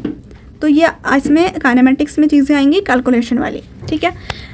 अब इसमें क्या डिफरेंस है, काइनेटिक और काइनेमेटिक्स के बीच अंतर क्या है, इसको समझ लेते हैं। और ये हमें दे रखा है इन दोनों का अंतर, एक चार्ट फॉर्म में दे रखा है, लेकिन आपकी बुक में अभी आई थिंक यहाँ पे मेंशन नहीं है, ये नेक्स्ट टॉपिक स्टार्ट हो जाएगा। तो यहाँ पे मैं अभी चार्ट लगा दूंगी स्क्रीन पे एडिट के थ्रू। इसमें आप देख सकते हैं काइनेटिक और काइनेमेटिक्स में क्या डिफरेंस है। थोड़े से डिफरेंस आप इसको लर्न करने वाले हैं, मैंने आपको डिफरेंस तो बता ही दिया है, लेकिन और अगर मैं आपको बताऊं तो काइनेटिक्स वाले में आप देख सकते हैं कि इसमें फोर्स को कंसिडर किया जाता है, बल को, जो हमने पढ़ा, मास को कंसिडर किया जाता है, और इसमें देखते हैं कि डिफरेंस टाइप के जो आपके अलग अलग तरह के मोशन है उसको एक्सप्लेन करा जाता है। ऑटोमोबाइल डिज़ाइन में यूज़ होता है ये, और एब्सोल्यूट इसमें मोशन डील करता है कि मोशन किस तरीके से हो रहा है, उसका फोर्स क्या है। इसमें फार्मूला यूज़ नहीं होता कोई भी काइनेटिक में, क्योंकि काइनेमेटिक्स में यूज़ हो रहा है फार्मूला, ठीक है। तो इसे हम डायनामिक भी कहते हैं। और काइनेटिक जो है केमिस्ट्री बायोलॉजी जैसी फील्ड में भी यूज़ होता है। अब काइनेमेटिक्स में आप पॉइंट्स देख सकते हैं, वेलोसिटी, एक्सेलरेशन, मतलब ये सारी चीज़ें इसमें आती है। टाइम, डिस्टेंस, एक्सेलरेशन यानी त्वरण, इनको एक्सप्लेन करता है। इसमें मास को कोई कंसिडर नहीं किया जाता, बिल्कुल उसके अपोजिट वाला है, ठीक है। और सेलेस्टियल बॉडी, प्लैनेट्स की जब हम स्टडी करते हैं तो उसमें हम इसको काइनेमेटिक्स का यूज़ होता है, क्योंकि इसमें ये सारी फॉर्मूले, कैलकुलेशन वाली चीज़ें आती हैं, ठीक है। फोर्स इसमें बिल्कुल कंसिडर नहीं होता। ये सारी चीज़ें आप इसमें इसको एक बार पढ़ सकते हैं इस चार्ट को। और एक वन लाइनर में अगर आपको याद रखना है तो काइनेटिक यानी फोर्स के साथ वाला मूवमेंट होना, और काइनेमेटिक्स बिना फोर्स के मूवमेंट होना, राइट। अब हम अपना नेक्स्ट टॉपिक इस पे पढ़ते हैं, टाइप्स ऑफ बॉडी मूवमेंट, यानी शरीर के जो हमारी बॉडी के मूवमेंट होते हैं, शारीरिक गति, उसके प्रकार। और वो प्रकार कौन कौन से होते हैं? वो होते हैं फ्लेक्शन, जिसको कहते हैं आकुंचन, एक्सटेंशन जिसको हम विस्तार कहते हैं, अबडक्शन जिसको अपरिवर्तन कहते हैं, अडक्शन, ये अबडक्शन है, और ये इसमें डबल डी आएगा, इसमें ABD आएगा, ये डिफरेंस आपको याद रखना है। अडक्शन जिसको हम अभिवर्तन कहते हैं, रोटेशन यानी घूर्णन, सर्कमडक्शन, सुपिनेशन एंड प्रोनेशन, ये सारी सुपिनेशन एंड और प्रोनेशन तो ऐसे ही है, और इसका है सर्कमडक्शन का प्रत्यावर्तन। तो इन सारे को हम देखेंगे, पढ़ते हैं इसको। ये चार्ट है, ये सबसे पहला इसमें हमें बॉडी की मूवमेंट दे रखी है, यहाँ पर इसकी इमेज दे रखी है कि वो कैसे मूव करता है, और यहाँ पर हमें एक्सप्लेनेशन मिली हुई है। तो ये बॉडी की मूवमेंट पे ज़रूर क्वेश्चन आते हैं, कोई भी आपसे पूछ सकते हैं कि फ्लेक्शन और एक्सटेंशन बताओ, आकुंचन और विस्तार में क्या क्या डिफरेंस है, या आ जाएगा अबडक्शन और अडक्शन वाला बताओ, अबडक्शन ये है, अडक्शन ये है, इन दोनों का बताओ। अभिवर्तन और अपरिवर्तन, इसमें दोनों में अबडक्शन लिखा हुआ है और ये गलत है, एक अबडक्शन है और एक अडक्शन है, अपरिवर्तन और अभिवर्तन, ठीक है। ये नीचे वाला अडक्शन है, ADD वाला, ठीक है, और ये सही है। तो इसको एक एक करके समझते हैं। सबसे पहले फ्लेक्शन देखते हैं, फ्लेक्शन क्या होता है। फ्लेक्शन वाली आप इमेज देख सकते हैं, फ्लेक्शन कैसे हो रहा है। ये हाथ जब ऊपर की तरफ जाएगा और ये पैर जब ऐसे मूव करेगा, तो ये फ्लेक्शन वाले में क्या लिखा हुआ है, ये एक झुकने वाली गति है जिसमें चलती हुई हड्डियों के बीच का कोण जोड़ पर घट जाता है। उदाहरण के लिए गर्दन के जोड़ पर सिर के आगे की ओर झुकाना, कोहनी के जोड़ पर ऊपरी अंगे बाइसेप्स पेशी को ठोकाना, और घुटने के जोड़ पर निचले अंग की पिंडली की छाप पेशी को ठोकाना। अब इसको इतना कॉम्प्लिकेटेड वे में लिखा हुआ है, इजी वे में समझते हैं फ्लेक्शन क्या होता है। यहाँ पे मैं आपको इजी वाली इमेज अगर लगा के दिखाऊं तो आप उसमें बेहतर तरीके से समझ सकते हैं। तो फ्लेक्शन का मतलब होता है मोड़ना। फ्लेक्शन एक ऐसी मूवमेंट होती है बॉडी की हमारी, जिसमें हम हमारे जो जॉइंट्स हैं ना, बॉडी पार्ट्स हैं, हम उसको मोड़ते हैं। सिंपल वर्ड्स में अगर कहें तो बॉडी पार्ट्स मुड़ते हैं इसमें हमारे, जैसे हमारी कोहनी, हमारे पैर के घुटने, या हमारा जो है गर्दन का हिस्सा, तो हमारे जो गर्दन है उसका हिस्सा, ये सारी चीज़ें मुड़ती हैं, तो उसको कहते हैं फ्लेक्शन। तो फ्लेक्शन में क्या होता है, हम कोई भी चीज़ अपने गर्दन को क्या करते हैं, गर्दन को आगे की तरफ झुकाते हैं। यानी हम कोई भी इंसान खड़ा हुआ है तो उसकी गर्दन आगे की तरफ ऐसे झुकेगी, ठीक है, ऐसे उसकी गर्दन आगे की तरफ झुकेगी। और एल्बो जो होगी ना, वो मतलब एल्बो से हाथ मोड़ना, ऐसे की तरफ हाथ मोड़ना, ऊपर की तरफ ले जाना, जैसे मैंने यहाँ पे लगाया ना, ऐसे एरो ऊपर की तरफ ले जाना हाथ को। और जो आपकी नी है, घुटने हैं, उसको मोड़ना, जैसे ये पैर ऊपर की तरफ कर रहा है ना इंसान, ऐसे मोड़ना। तो इसमें आपको क्या याद रखना है, इसमें एंगल कम होता है। फ्लेक्शन में हमेशा एंगल कम होता है। एंगल जैसे ऐसे ये होता है 90 डिग्री एंगल, ठीक है। अब आप इसको 90 डिग्री से इधर की तरफ बढ़ाते जाएं, या फिर ये ऐसा बन जाए, पहले ऐसा था ना, और अब बन जाए ये ऐसा, तो ये एंगल बढ़ जाएगा, ये हो जाएगा 80। पहले ये 90 था, है ना, ये पहले 90 था और अब ये 90 से बन गया ऐसा, ये इधर हो गया वाला, तो ये 80 बन गया, समझ लो। तो ये इसमें क्या होता है, एंगल बढ़ जाता है। लेकिन जो फ्लेक्शन होता है उसमें एंगल कम होता है। जैसे ये 90 है ना, ऐसे 90 है, तो इसमें क्या होगा और कम हो जाएगा, इतना हो जाएगा, जैसे 30 हो जाएगा। तो इसमें हम जब बॉडी को मूव करते हैं ना, जॉइंट से बीच में हमारा जॉइंट होता है, ये है हमारा कोई भी जॉइंट, ये इसको आप एल्बो, वो आप कह सकते हो घुटना, हमारे पैर का गर्दन का हिस्सा कह सकते हो, कोई भी जॉइंट कह सकते हो आप। तो इसमें एंगल हमारा लेस होता है, लेस एंगल, ठीक है, कम होता है। जब भी एंगल कम होता हुआ दिखे समझ लो, जैसे आप हाथ को मोड़ रहे हो, हाथ आपका ये सीधा है, बिल्कुल हैंड है ये आपका। अगर आप बैठे हो एकदम स्ट्रेट करो अपना हाथ, ऐसे ऐसे, ये दो आपके हाथ है बिल्कुल सीधे सीधे यहाँ हाथ, ठीक है। अब ये है आपकी कोहनी हाथ की। अब हाथ को जब ऊपर की तरफ लाओगे, ऐसे ऊपर की तरफ मोड़ोगे, तो ये हाथ ऐसा बन जाएगा कुछ। पहले सीधा था ना, पहले 180 था, अब ये एंगल ऐसे बन जाएगा। अगर आप इसको मोड़ोगे और इसको और आगे ले आओगे तो ऐसा, एकदम मिला लोगे एकदम घुटने, तो ऐसा बन जाएगा। तो क्या होता है, इसमें एंगल कम होता रहता है। और ये है फ्लेक्शन, ये हाथ था, अब ये आपने मोड़ा तो ये हाथ पहले ऐसे बन गया, फिर ये सीधा सा, फिर पहले ऐसे बना, फिर ऐसे आया, फिर ऐसे, फिर ये छोटा सा एंगल बन गया। अगर आप और ऊपर ले आए तो इसमें एंगल क्या होता है, कम होता है। आई होप समझ आ रहा होगा। तो ये है फ्लेक्शन, कि हमारा जो हाथ है या पैर है वो इसका एंगल कम हो रहा है, ठीक। यहाँ पर लिख देती हूँ, ये ऐसे कम होता है एंगल, ये वाला कंसिडर किया जाएगा। अब एक्सटेंशन, इसमें नाम से समझ आ रहा है, इसमें क्या होगा, एक्सटेंशन यानी सीधा करना, एकदम एक्सटेंड हो जाना। एक्सटेंशन फ्लेक्शन का बिल्कुल अपोजिट होता है। इसमें जो जॉइंट है उस पर जो हमारी बोन्स है ना, उसके बीच एंगल बढ़ जाता है। इसमें एंगल कम हुआ था ना, इसमें एंगल बढ़ जाएगा, ठीक है। इसमें जो मुड़ी हुई हमारी बॉडी है ना, उसको हम सीधा करेंगे। जैसे हमने इतना मोड़ लिया ऑलरेडी अपना हाथ, अब इसमें जो ये अपना हाथ हमारा मुड़ा हुआ है, अब हम इसको, ये कम एंगल था ना, समझ लो ये है 25। अब हम इसको अपने, ये पूरा हमारा हैंड था, हमने इसको ऐसे मोड़ लिया। अब इस मुड़े हुए हैंड को जब हम आगे लाएंगे तो ये आ जाएगा यहाँ पे 90 बन जाएगा, 25 से 90 बन जाएगा स्ट्रेट। फिर हम और ऐसे लाएंगे, ये 80 बन जाएगा। फिर हम और ऐसे लाएंगे तो ये आ जाएगा 100 बन जाएगा। फिर ऐसे पूरा अगर हम इसको सीधा कर देंगे तो क्या बन जाएगा, 180 डिग्री। तो इसमें एंगल बढ़ता है, ऐसे जा रहा है एंगल, उसमें ऐसे जा रहा था ऊपर वाले में, और एक्सटेंशन वाले में ऐसे जा रहा है। ये जो हमने पैर अपने पीछे करा था, एंगल कम हुआ था, पैर हम वापस ला रहे हैं, इसमें वापस लाते हैं, ठीक है। तो ये एंगल इसमें बढ़ता है, ग्रेटर होता है एंगल। तो ये बात आपको याद रखनी है। इसमें जो है ऊपर वाले में एंगल कम होता है और इस वाले में एंगल जो है बढ़ता है। उसी का ये जो नीचे वाला था ना, जो फ्लेक्शन था, उसी को पीछे लाके हमने बढ़ा दिया एंगल, और इसमें इधर को लाके कम किया था एंगल। आई होप समझ आया होगा। ये इसको आप पढ़ सकते हैं, अभी मैं आपको ऐसे बता रही हूँ, इसमें यही लिखा है ऊपर, ये लचीलेपन का विपरीत गति है, ठीक है, हिंदी में आप पढ़ सकते हैं। आज समझते हैं अप्रवर्तन यानी अबडक्शन।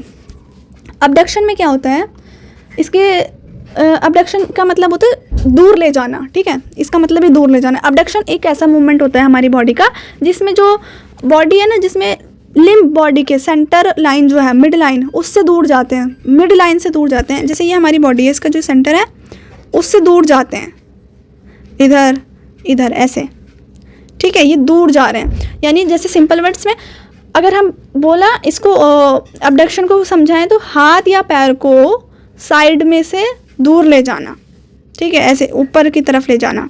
जैसे आपके हाथ यहाँ पर थे नॉर्मल, आप खड़े हैं, ठीक है, खड़ा है कोई इंसान, ये आप इसके हाथ दिख रहे हैं ना आपको, ये रहे ये हाथ जो है जहाँ पे मैंने ब्लू कलर किया है।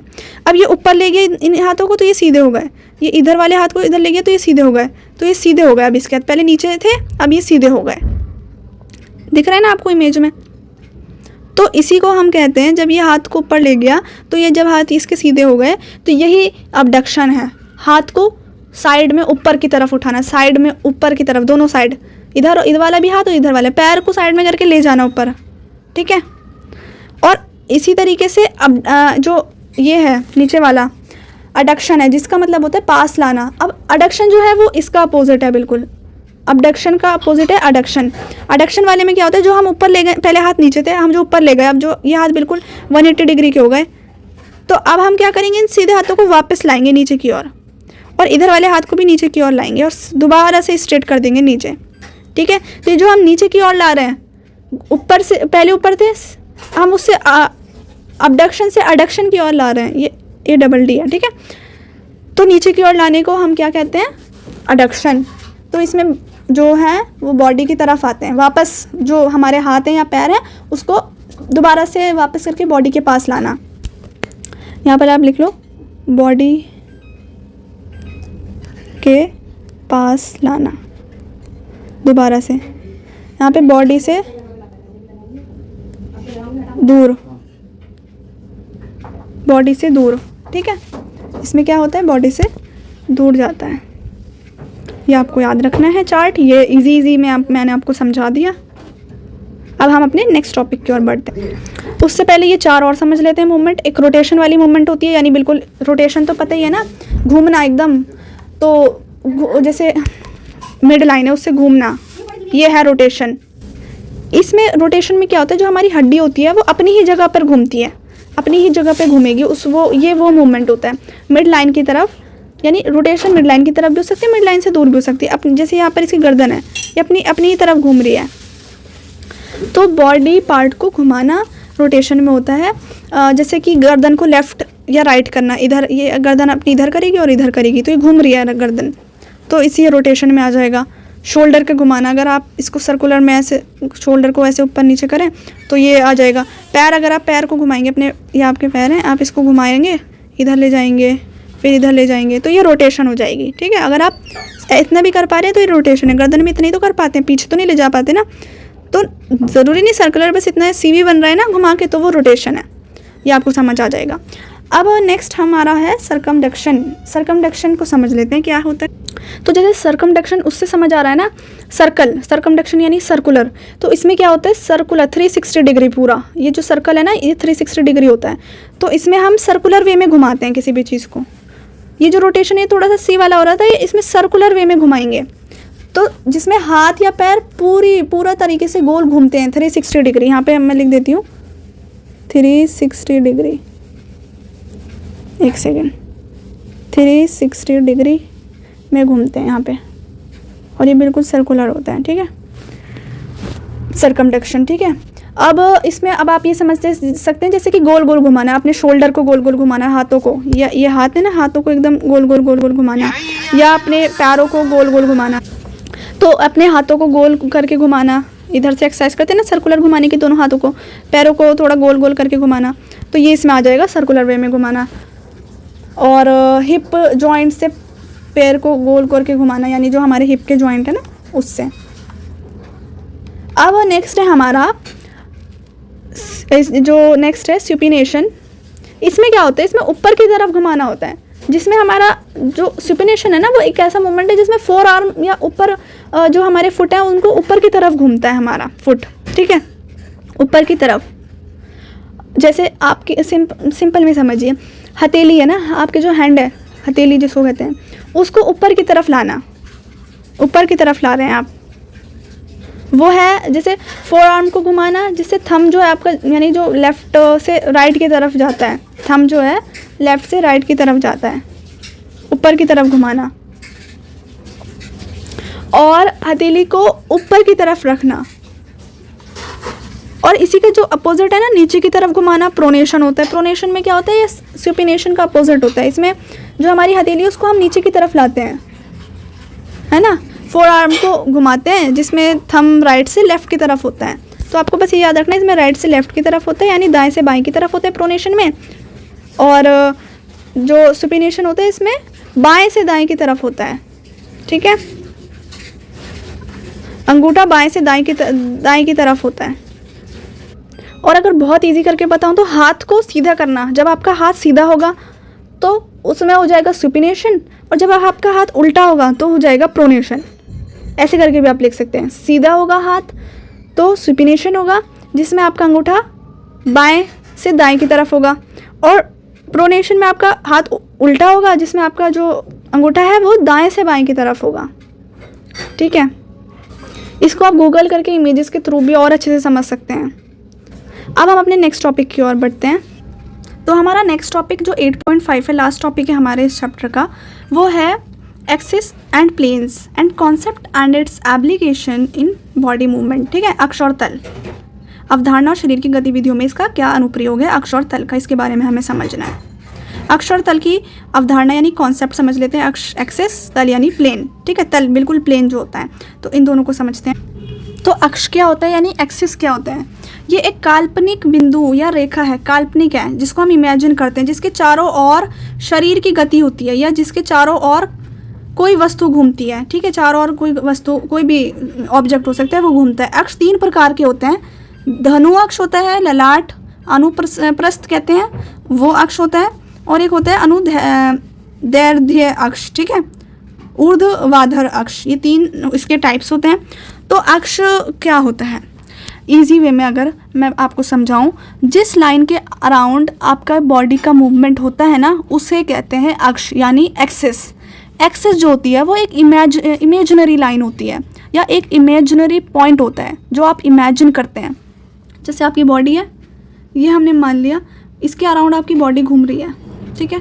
ये जो हमने बीच वाली लाइन मान ली ना कि हमारी बॉडी ऐसे, तो इसको हम अक्ष मान लेंगे कि ये इमेजिन कर लिया हमने कि ये इमेजिनरी लाइन है हमारी, या कोई भी पॉइंट भी हो सकता है, इमेजिनरी पॉइंट है, सेंटर, ठीक है, और जिसके अराउंड हमारी बॉडी घूमती है। और टाइप्स इसके 3 तरह के होते हैं एक्सिस के यानी अक्ष के। वो कौन सा होता है? सबसे पहला होता है कौन सा? सबसे पहला धनु अक्ष, जिसको इंग्लिश में हम सैजिटल एक्सिस भी कहते हैं।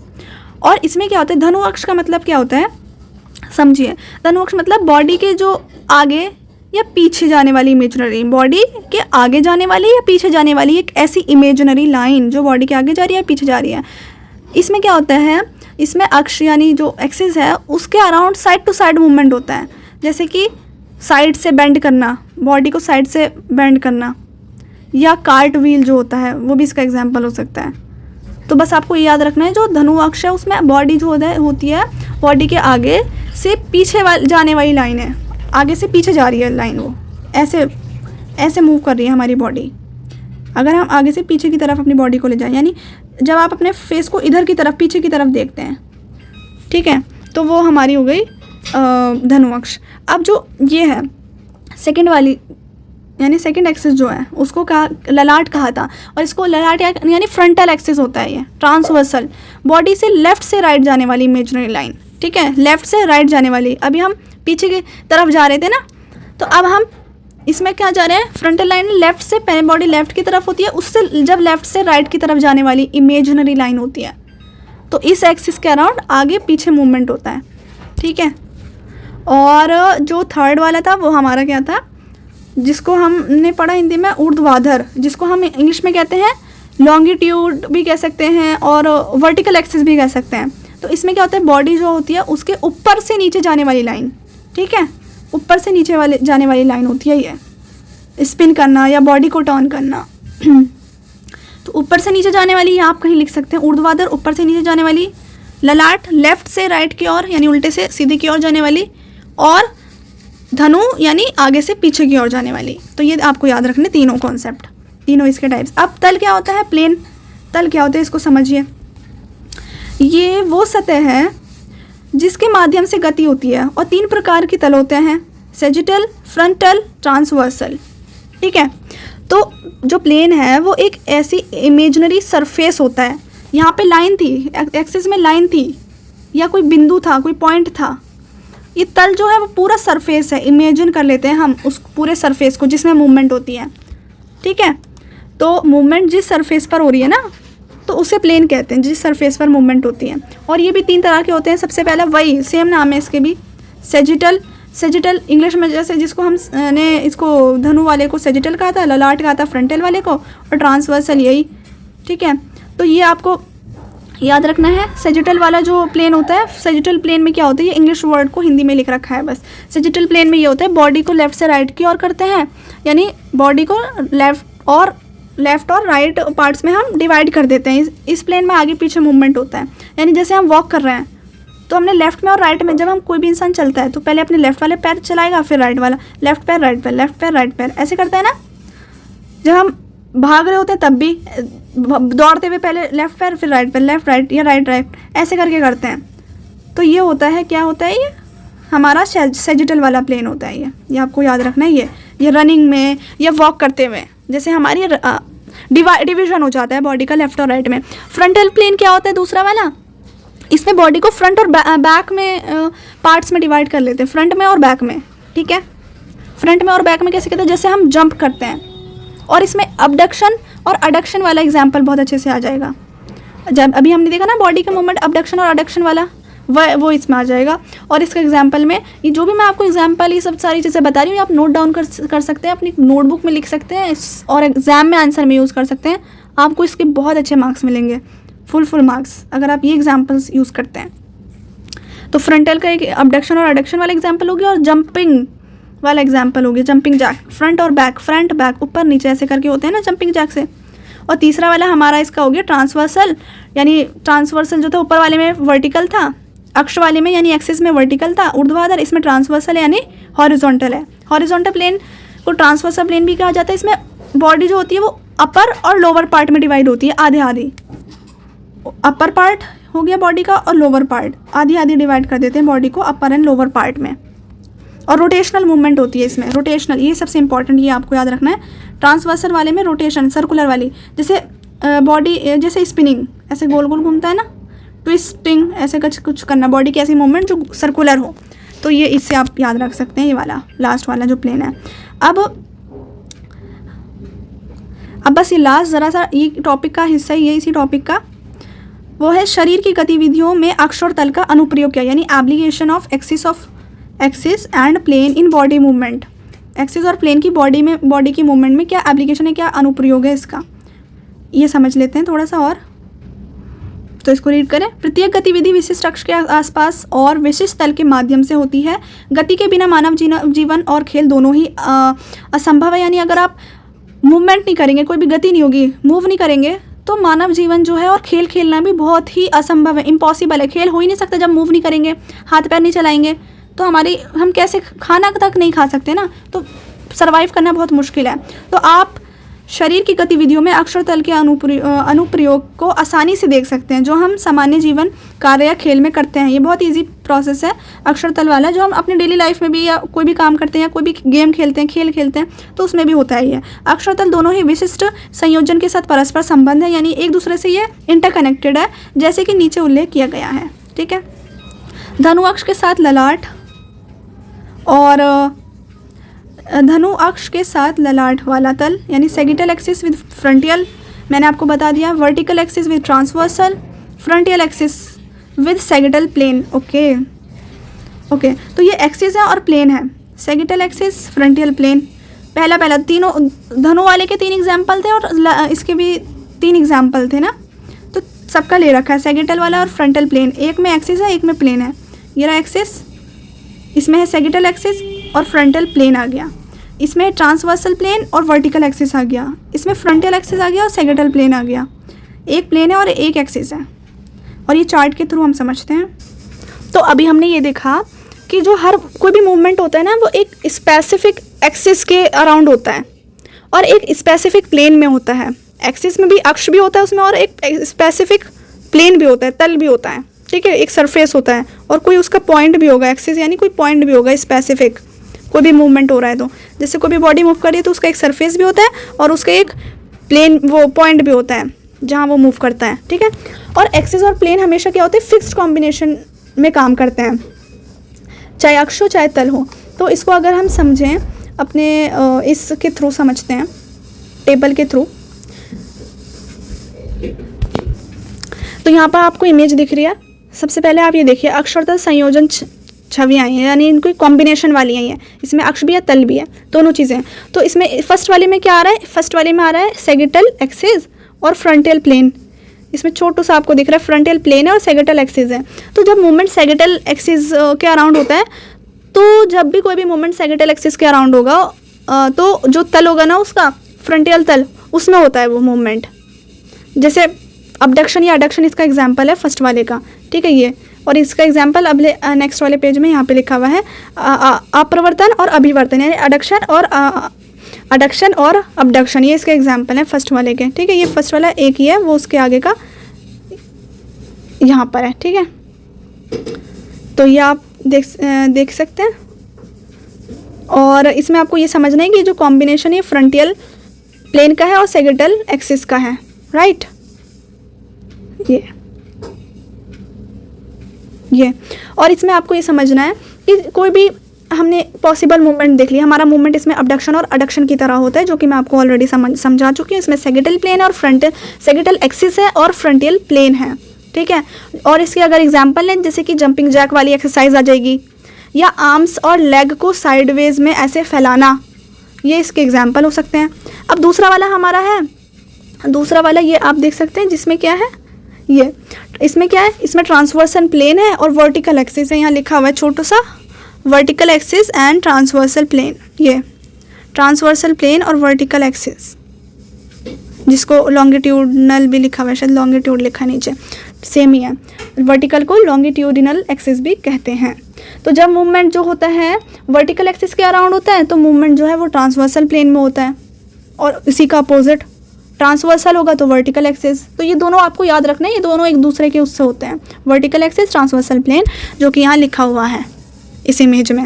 और इसके मूवमेंट कौन कौन से होते हैं जो हमने पढ़ा हुआ है, रोटेशन पढ़ा था, और फिर लास्ट में हैंड वाला पढ़ा था ना, प्रोनेशन और सुपिनेशन, जब हम हैंड बंद करते हैं और हैंड खोलते हैं।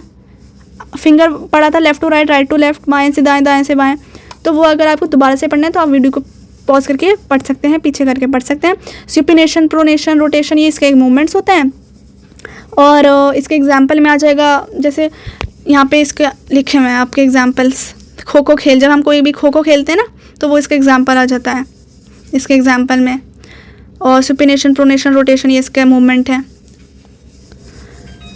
डॉज मारना, ये सब बॉक्सर का स्ट्रेट पंच, ये इसका एग्जाम्पल हो सकता है। और वेस्ट ट्विस्लिंग मूवमेंट इसका एग्जाम्पल भी हो सकता है, ठीक है। तो ये आप खो खो एक भी लिख दें तो बहुत है। अब ये जो हमारा तीसरा वाला है, ये जिसमें सैगिटल प्लेन है और ट्रांसवर्सल एक्सिस है, और वाइस वर्सा, यानी इसका अपोजिट कर लो। कोई भी मूवमेंट फ्रंटल एक्सिस के अराउंड होती है तो मूवमेंट सैगिटल प्लेन में होती है। यानी अगर हम इसका अपोजिट कहें, सैगिटल प्लेन और फ्रंटल एक्सिस, दो चीज़ें याद रखनी है। जैसे मूवमेंट होगी वो प्लेन वो रहेगा, फ्रंटल एक्सिस होगा तो सैगिटल प्लेन रहेगा, सैगिटल प्लेन होगा तो फ्रंटल एक्सिस रहेगी। इसमें जो मूवमेंट्स है फ्लेक्शन और एक्सटेंशन है, जैसे कि यहाँ लिखा हुआ है फ्लेक्शन, एक्सटेंशन, ये सारे इसके मूवमेंट होते हैं। इसमें आप एक दो मूवमेंट भी लिख दें, दो भी लिख दें तो काफ़ी है। और इसके अगर हम बोलें कुछ एग्जांपल, जैसे कि टो को टच करना, आगे से आगे अगर आप झुक के अपनी बॉडी को टो को टच कर रहे हैं, अपने नीचे बिल्कुल पैरों का अंगूठा को आगे झुक रहे हैं, तो ये इसका एग्जाम्पल हो जाएगा। और वेट लिफ्टर का एग्जाम्पल ले सकते हैं। वेट लिफ्टर का वेट उठाना, यानी वो नीचे से ऊपर की ओर आना है ना, वेट लिफ्टर जो वेट उठा रहा है, तो ये इसका एग्जाम्पल हो जाएगा। तो अगर आपको इजी याद रखना है, उसके ट्रिक ये है कि साइड वे वाला जो मूवमेंट होगा बिल्कुल वो होगा ये साइड वे वाला, सैगिटल एक्सिस और फ्रंटल प्लेन, ठीक है, सैगिटल एक्सिस और फ्रंटल प्लेन। और घूमने वाला, ट्विस्ट वाला जो होगा वो होगा कौन सा, वर्टिकल एक्सिस, जिसको हम लॉन्गिट्यूडनल एक्सिस भी कहते हैं, और ट्रांसवर्सल प्लेन होगा। और जो आगे पीछे वाला मूवमेंट होगा, जैसे बॉडी हमारी आगे झुक के टो को टच कर रहे हैं, तो ये आगे पीछे वाला होगा, इसमें होगा फ्रंटल एक्सिस होगा और सैगिटल प्लेन होगा, ठीक है, ये है। और हमारा यहाँ पे चैप्टर कंप्लीट होता है। और इसमें आप ये समझ सकते हैं कि हर बॉडी का जो भी मूवमेंट है वो हर एक स्पेसिफिक एक्सिस के अराउंड और स्पेसिफिक प्लेन के अराउंड होता है। अक्ष और तल उसमें बिल्कुल कंफर्म होता है, एक अक्ष भी होगा और एक तल भी होगा, कोई भी बॉडी का मूवमेंट हो रहा है तो, ठीक है। ये बात मैं आपको पहले बता चुकी हूँ। और ये कॉम्बिनेशन के साथ हमने चार्ट में देख ही लिए, अक्ष और तल दोनों को मिला के। यहाँ पे इंग्लिश नेम ही लिखे थे तो इंग्लिश में बता दिया, हिंदी में भी लिखे हुए थे ऊपर, वो भी बता दिया। आई होप अच्छे से समझ आ गया होगा आपको ये चैप्टर। इस चैप्टर में कुछ नहीं बचा, एक इंपॉर्टेंट क्वेश्चन आंसर की वीडियो ज़रूर आएगी, जैसे कि हर चैप्टर की आई है हमारा। अगर आपको इस का फिजिकल एजुकेशन का और कोई सा भी चैप्टर देखना है, लास्ट तक 10 तक बना रखा है, क्वेश्चन आंसर की वीडियो बना रखी है इंपॉर्टेंट, कोई भी चैप्टर देखना है तो आप प्लेलिस्ट में जाके देख सकते हैं। प्लेलिस्ट का लिंक मैं आपको डिस्क्रिप्शन में या कमेंट में मिल जाएगा। और चैनल पे जाके प्लेलिस्ट के सेक्शन में जाके भी आप देख सकते हैं, आपकी बुक का हर एक चैप्टर वहाँ पे एक्सप्लेन हुआ है, बहुत ही आसान भाषा में, इजी नोट्स के साथ, ठीक है, इजी एक्सप्लेनेशन के साथ। नोट्स तो सपोर्ट मटेरियल होता है, ठीक है, बट एक्सप्लेनेशन बहुत ईजी होती है। तो आई होप यहाँ पे अगर आपने सुना है तो आपका अच्छे से समझ आया। कोई डाउट हो तो आप ज़रूर कमेंट कर सकते हैं। एंड वीडियो लंबी हो गई उसके लिए रियली सॉरी, अच्छे से एक्सप्लेन करना पड़ता है, बहुत कई बार लंबी चली जाती है वीडियो डिटेल एक्सप्लेनेशन करने की वजह से, वरना जल्दी एक्सप्लेन करके कुछ समझ नहीं आएगा ना, फिर फ़ायदा ही क्या है। तो समझना ज़रूरी है। और ये कुछ साइंस वाले फिज़िक्स की चीज़ें आ गई हैं इस चैप्टर में, तो ये इंपॉर्टेंट है। कई बार बच्चों को समझ नहीं आता है, तो अगर आपको एक बार में नहीं, आप 2 बार वीडियो देखें, बट अच्छे से आपको समझ ज़रूर आएगा। तो thank you for watching my video, thank you so much आपने यहाँ तक वीडियो देखी। And if you like my video, then please share it and don't forget to subscribe my YouTube channel. Thank you so much. Bye bye. Take care. Have a nice day.